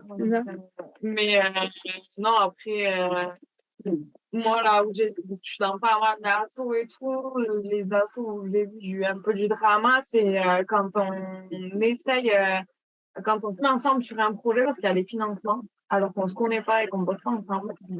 Des trucs de forcing comme ça, généralement, c'est plus là où quand il y a des histoires où en fait les gens viennent défendre leur chapelle ou moi c'est plus là que je vois qu'il y a du clash et justement des personnalités qui viennent là défendre leur truc et ouais c'est plus ça qu'il y a du budget. Alors que là bon mais au Tierdia à avoir plus tout le monde était un peu de toute façon on n'avait pas les passes et puis enfin, il n'y avait pas de il n'y avait pas d'enjeu en fait puisque ça c'était un peu on se réunit autour de la table et de quoi il y a besoin ben, il y a pas c'est pas sujet à grosse discussion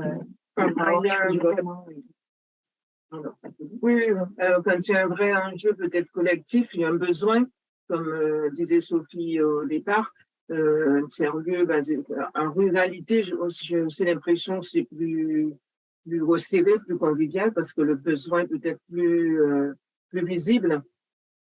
Le besoin d'être en collectif, de se réunir dans le cas de Barcus. L'habitude, je pense, de travailler en collectif, c'est tous les gens qui sont interviewés, hein, c'est des gens qui sont aussi au public, qui sont aussi en machin.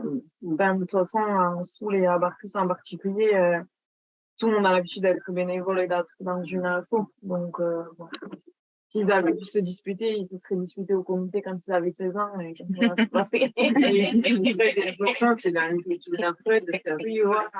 Tout le monde a une culture associative. Il est assez forte, ne serait-ce que mardi du mois dernier, sur les Clèges, c'était quand même de taux de participation. Oui, on est sur des habitués au travail collectif, donc il n'y a pas trop de... C'est le prix sous le teint aussi. C'est le prix sous le teint, non? Oui, voilà. C'est la Sophie. Alors, bah non, mais moi, je suis obligée de, parce que c'est Bisounoursland, là. Alors, du coup, je suis obligée de dire que non, d'ailleurs, tous les collectifs ne fonctionnent pas bien. Mais en même temps, ça me rappelle la semaine de la mort. Au fait, il y a des choses, des fois, qui ne marchent pas. Et il y a des et au fait, de plus en plus, les collectifs de tiers-lieux sont très conscients de se dire, bon, bah, si ça marche pas, et c'est pas grave. Et c'est vrai que ça frotte, ça pique, on se rejoue un peu, ce que je disais tout à l'heure, le jeu de la société, il y a des enjeux de pouvoir, etc.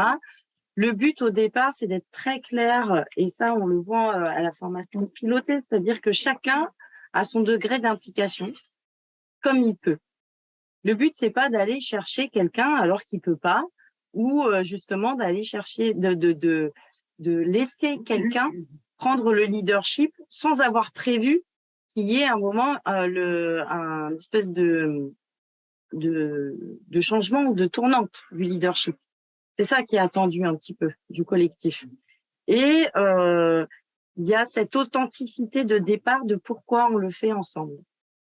Si je me mets autour de la table aujourd'hui, comme disait Lisette, pour répondre à un besoin de tes territoires, c'est pas pour moi que je le fais en fait. Je le fais parce que j'ai identifié un besoin. Et ce besoin, il est partagé par d'autres. Et tous les autres sont du coup mes propres garde-fous.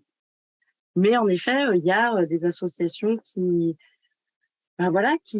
périclitent, ou il y a souvent le passage d'une association en SIC. Et c'est là, en général, que comment dire, se révèlent des tensions. Et encore une fois, ce n'est pas grave.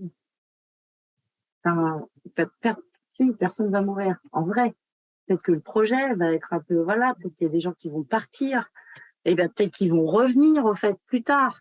Mais c'est voilà, c'est de ne pas justement être dans le drama et de dire que en fait, tout est grave et que c'est pas possible. Non, en fait, c'est juste un espace de travail partagé. Puis on a fait d'autres choses ensemble et c'est super. Est-ce que dans les participants, c'est intergénérationnel, il y a plus de jeunes, plus de vieux, Ça dépend. Ouais. Plus on va en ruralité, plus c'est diversifié. Et plus on est en métropole ou dans l'urbain, et plus en effet, c'est des catégories d'âge un peu plus spécifiques. Et en termes de niveau, pareil, plus on est en ruralité, plus c'est ouvert. Et en ruralité, il y a de plus en plus ce qu'on appelle l'exode maintenant urbaine. Il y a de plus en plus de néo-ruraux, et le tiers-lieu devient aussi une espèce de catalyseur d'intégration des nouveaux arrivants, qui est pas négligeable finalement, parce qu'on parle aussi de flux de population, et donc du coup on rééquilibre aussi ça fait partie d'un grand écosystème. Mince, je suis perdue, vous m'avez perdue. Qu'est-ce que je disais de super intéressant? les nouveaux. Oui, que c'était hyper diversifié, et qu'il y avait des catégories socio-professionnelles. Alors, il y a des tiers-lieux maintenant en bas de tour, par exemple dans le 93, au centre de la Nouvelle-Aquitaine, et là, il y a des profils CSP+, des personnes qui sont au chômage, en grande précarité, etc. Le but, c'est de pas labelliser le lieu justement pour qu'il reste accessible. Pas mal de tiers-lieux qui ont fait des partenariats avec des pôles emploi. Il y a des pôles emploi qui ont des enveloppes à usage à leur discrétion. Et du coup, ça permet à certains chômeurs de longue durée d'aller dans les tiers-lieux, travailler son CV, être attendu le matin par quelqu'un, faire des petits déjeuners un peu réseau, ce que j'appelle des déjeuners réseau, des after-work, des trucs comme ça. Ce que nous, on appelle grossièrement des apéros entre collègues. Oui, voilà, c'est ça. Et donc, du coup, au fait, il y va et c'est pris en charge par son Pôle emploi, mais c'est lui qui paye, mais c'est pris en charge par le Pôle emploi. Et c'est des expérimentations qui sont bénéfiques et pour le tiers-lieu, parce qu'il se décloisonne et donc arrive autre chose dans ce lieu-là, d'inattendu. Et c'est la sérendipité, c'est tout ça. Et puis, pour la personne qui en bénéficie aussi. Voilà. Et chez vous, pour le moment, c'est varié comme fréquentation, enfin, ou c'est plus jeune, pas plus. Alors nous, aujourd'hui, ça fait un mois encore une fois. Et moi, pour moi, c'est plus des jeunes. Aux grandes dames, des médecins qui ont une spécialité pour la puissance pour la gériatrie. Donc,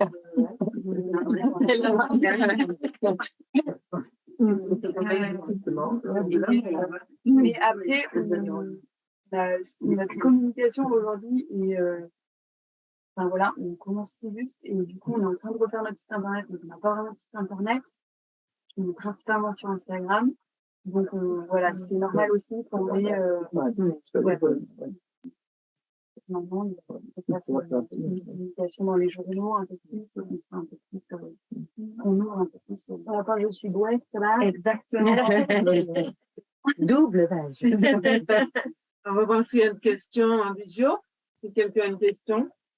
Juste pour répondre sur la diversité, nous, ça reflète un peu la population. Évidemment, il y a pas mal d'agri, donc on a beaucoup d'agriculteurs.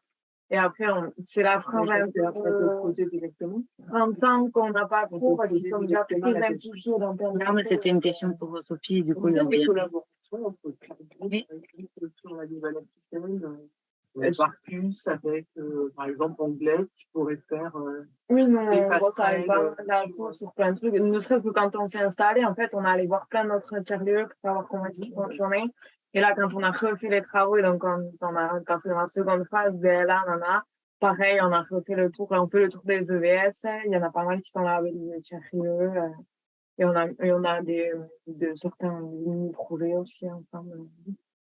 Excusez-moi, une seconde, je prends la main pour la visio. Si vous avez, je parle aux personnes qui sont en visio, on ne voit pas tout le monde. Si vous avez des questions, vous pouvez les poser par écrit. Amélie les transmettra et on y répondra. Ou même Si prendre vous la voulez parole. en poser en direct, celle que je vois, parce que je vois dedans, vous pouvez. Ou lever la main, ou on vous donne. Oui, voilà, vous avez le petit, vous pouvez lever la main, appuyer sur la main.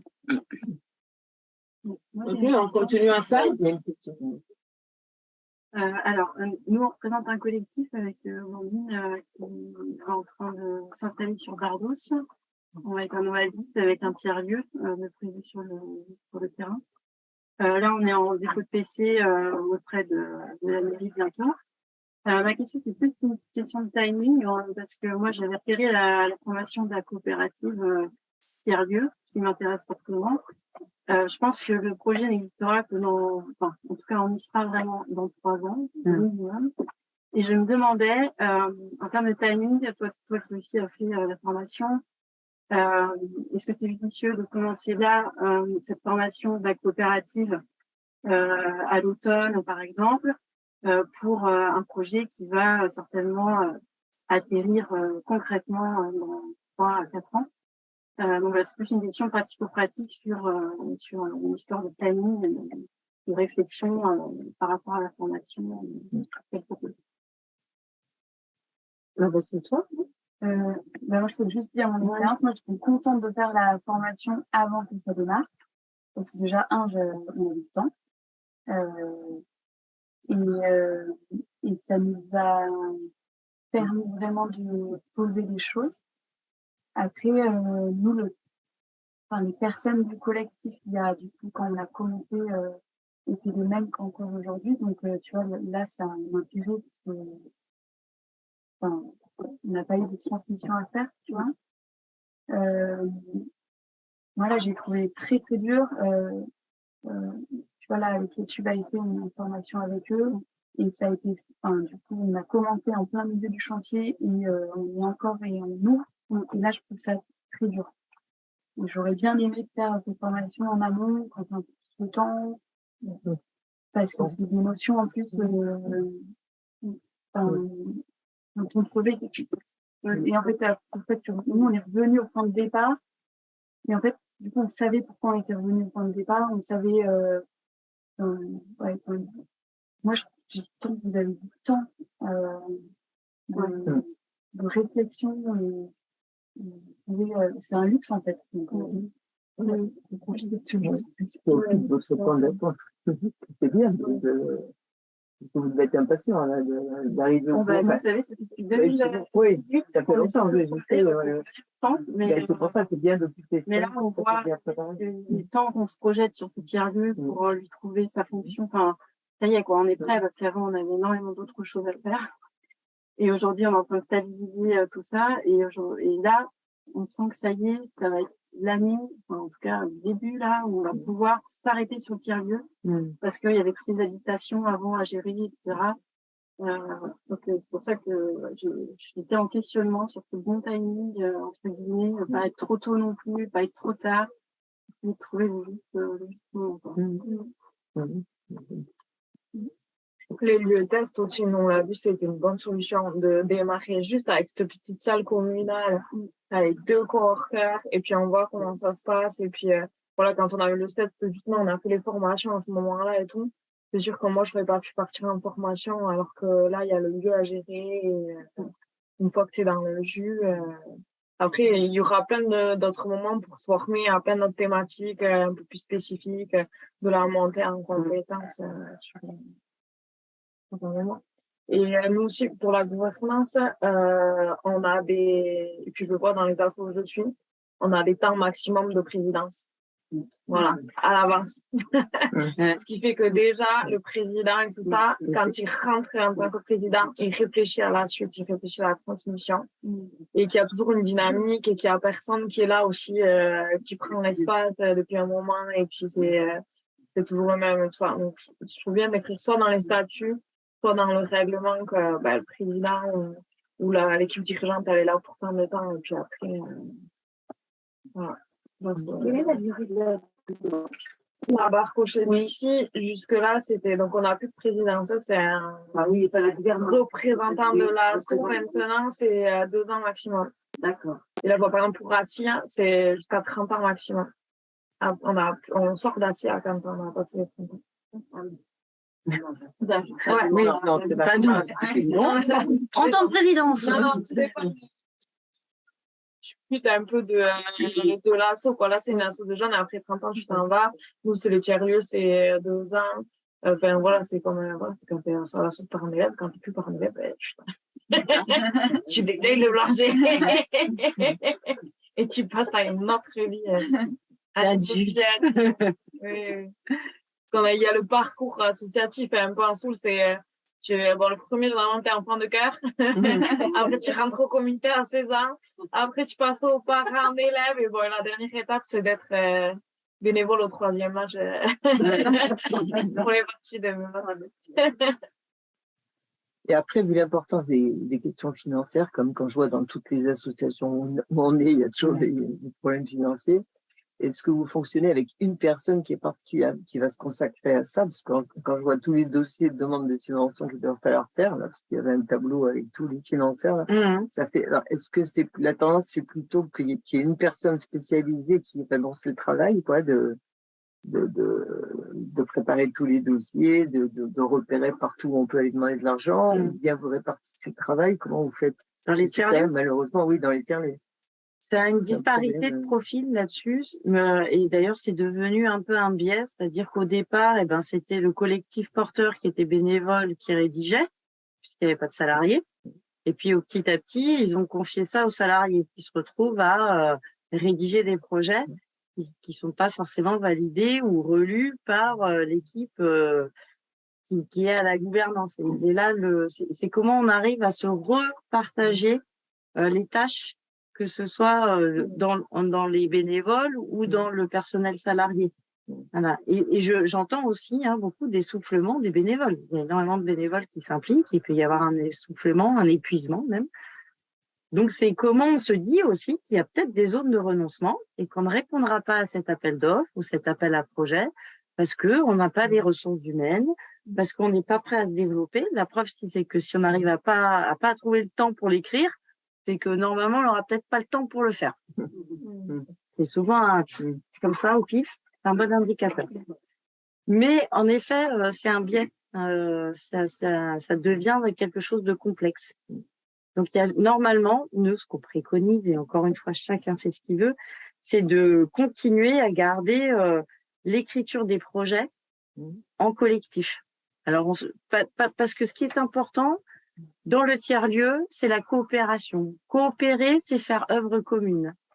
C'est d'écrire les choses à plusieurs mains. C'est pas un livre de nouvelles et j'écris une nouvelle et puis tu en écris une autre et puis moi j'écris une histoire et puis on écrit une histoire. On prend un bouquin et on l'écrit vraiment ensemble, chaque phrase. Et alors ça prend un temps de malade, mais chaque phrase est validée par tous ses co-auteurs. Et c'est ça qui est important. Cette métaphore. Je vais la garder. Non, je l'aime bien. Super, je l'ai bien dit cette fois-ci. Mais voilà, ce qui est important, c'est ça. Donc finalement, si un projet peut pas être écrit à plusieurs mains, alors ça vaut moins le coup de le faire. Et c'est peut-être aussi un indicateur qu'on est en train de se tromper dans la mission du lieu. Et les zones de renoncement et réduire la voilure, c'est pas un échec. Justement, c'est le temps du renoncement, c'est en général un temps de repositionnement, de recalage et après de réouverture. C'est la vie qui est comme ça. De bien cibler ses valeurs et ses missions des ancrages. C'est en fait une fiche sur laquelle, en plus, voilà, et le gars en 2000 machin, on a dit ça. Voilà, on va pas. Et la fiche de poste aussi des salariés qui est hyper importante de bosser et de se faire accompagner, je pense, pour la fiche de poste des salariés. Et nous, on a aussi la chance, c'est les cabinets comptables. Ouais. Prenez un bon cabinet comptable et qui est spécialisé dans le monde associatif parce qu'il y a de très bons cabinets comptables pour les entreprises mais qui ne connaissent rien à l'associatif. Et le cabinet comptable, c'est hyper important. Ça existe, les cabinets comptables spécialisés. Il y a FINACOP. Il y a FINACOP.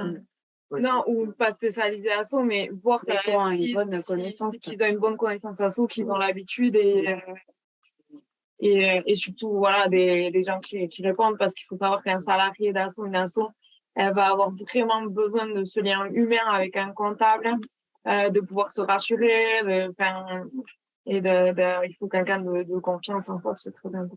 Et d'ailleurs, c'est pas déconnant d'avoir, parce que là, je vois Estelle, mais elle est peut-être déjà partie, du fiche à casse-tête. Il y a aussi chaque tiers-lieu fonctionne comme il en a envie et comment il l'expérimente. Et puis, des fois, on a du salariat, puis des fois, on peut marcher sous forme de prestation, parce qu'en effet, il y a un des bénévoles qui commence à prendre un peu plus d'espace et il sent que il est en train de faire un travail qui pourrait mériter salaire et le collectif se dit bah oui tiens on va le dédommager là-dessus et ben il se trouve qu'il est auto-entrepreneur et ben il fait une presta là-dessus et c'est pas grave, tant mieux, il a sanctuarisé du temps pour faire avancer le projet et parce que le temps de la formalisation prend un peu plus de temps, donc voilà, il y a des choses, il y a une diversité de possibilités qui s'offrent au tiers-lieu. Ce que dit Mathilde est hyper important, c'est le cadre que l'on met, donc les valeurs, parce qu'il y a beaucoup de tiers-lieux qui disent on a les valeurs, nous on est solidaires. Super. Moi aussi je suis solidaire. Alors là, dans ma vie, tous les jours, je suis solidaire. Pour la paix. Et on entretient le lien social. Oui. Mais tout ça, c'est facile à dire, ça sonne creux si on n'y met pas du contenu. Voilà, ça veut dire quoi? Ça se traduit par quoi? Vous allez faire quoi derrière? Qu'est-ce que ça veut dire pour vous? Et on va creuser, on va creuser, on va creuser. Et donc ça, ce cadre de référence-là, de valeur, il est hyper important à poser.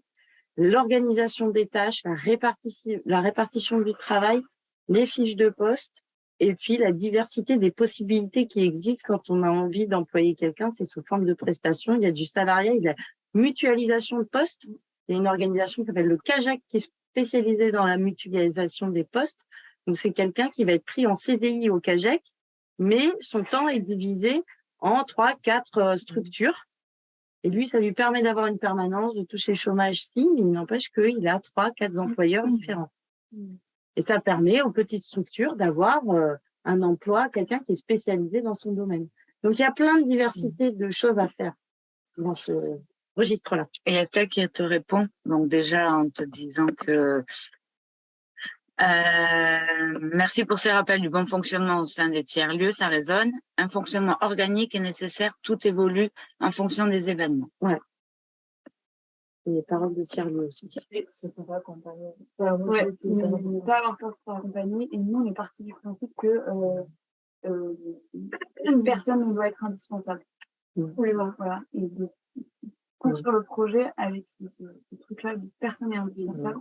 Et du coup, si personne est indispensable, comment on arrive à faire monter en compétences chacun pour que les compétences soient réparties au sein du collectif, quoi. Comme dit Patrick, pour des indispensables, il y en a plein, mais il faut le prendre pas. Cimetière derrière. C'est ça que j'aime.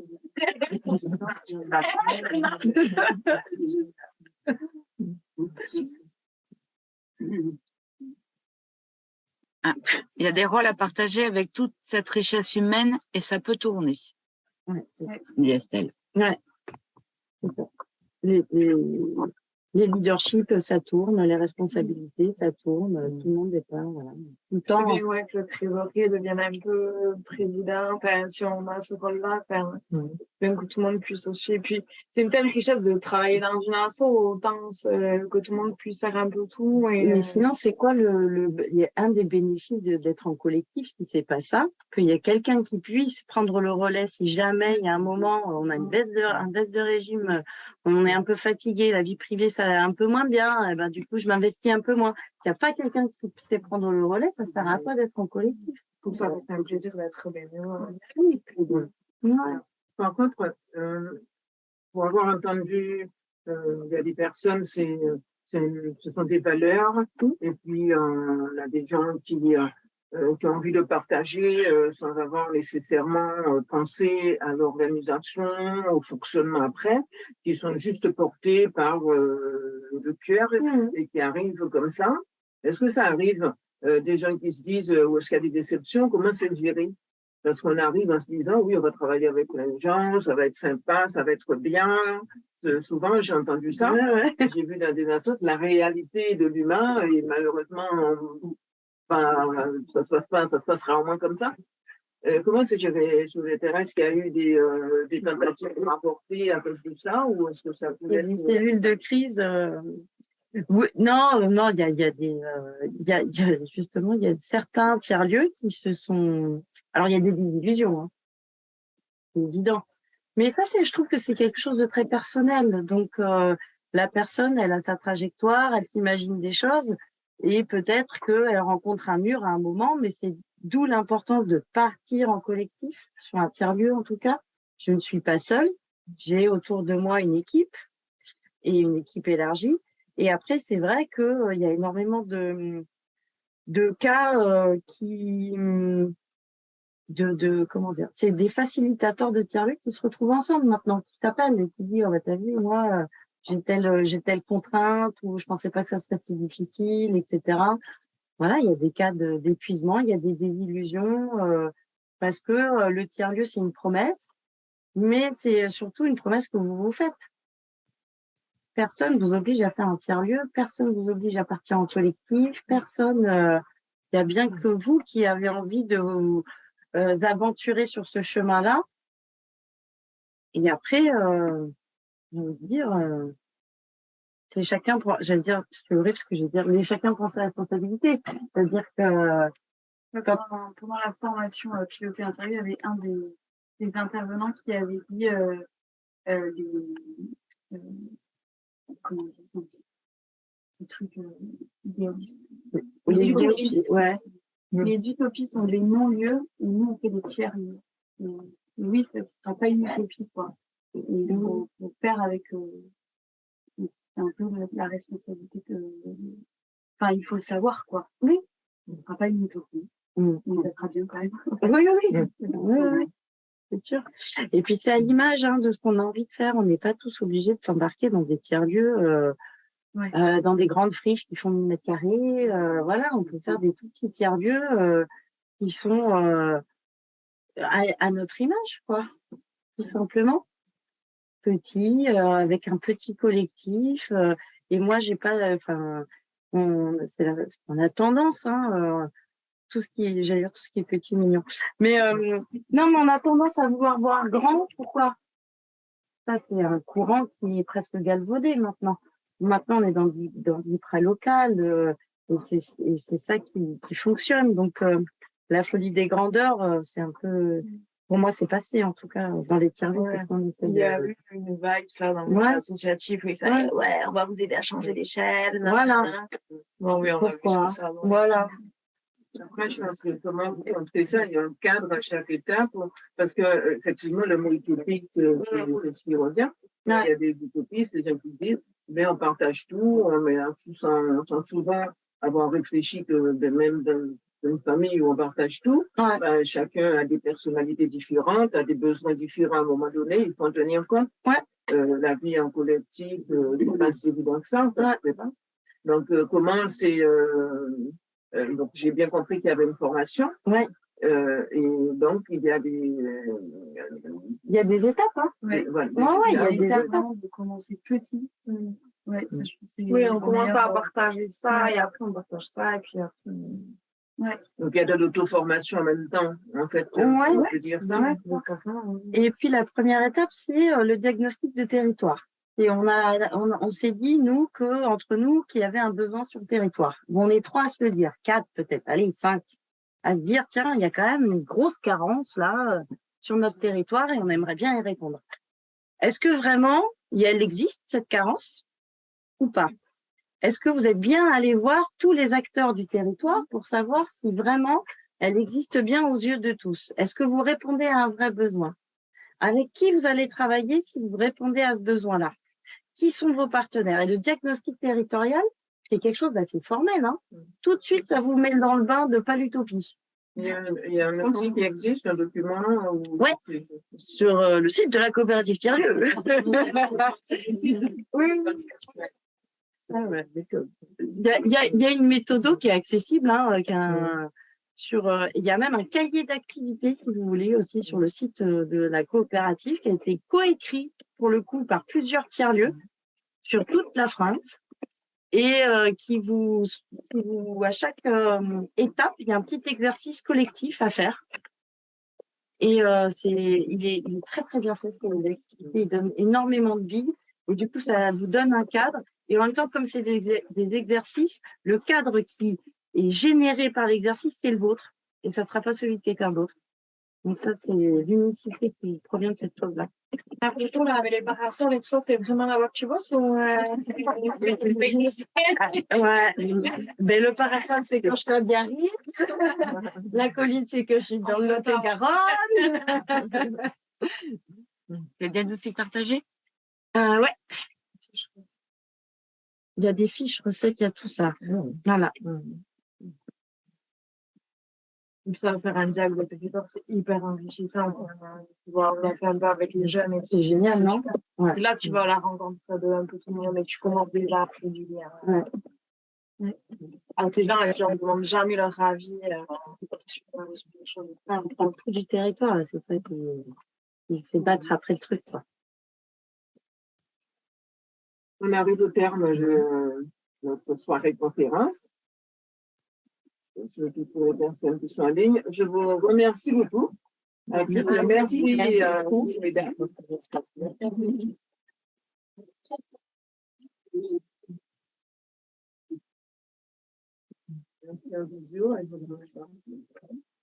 Non, c'est encore là, mais encore 7 personnes. Une conférence. Premier mardi du mois de mai, qui devrait être sur les recycleries, sur les, voilà, qui existent dans la région et Ils sont souvent mal connus. On va réfléchir à cet autre aspect de l'ESF. On est en train de concocter ça. Alors, la porte est toujours ouverte. S'il y en a par Oui, s'il y en a qui ont envie de nous rejoindre pour imaginer des possibilités. Voilà. Voilà, vous nous avez entendu, je crois, il y a Sylvana qui peut partir aussi de... Merci. Vous connaissez. Ah là, il est parti. Merci beaucoup. Ah non, ça y est, elle a mis la. Ça y est, elle a remis la. Je mangeais, c'était pas terrible. En mangeant, je préfère me cacher. Maintenant, j'ai le soleil qui me cache. Ouais, attends, je cache. Ah, Allez, bonne soirée.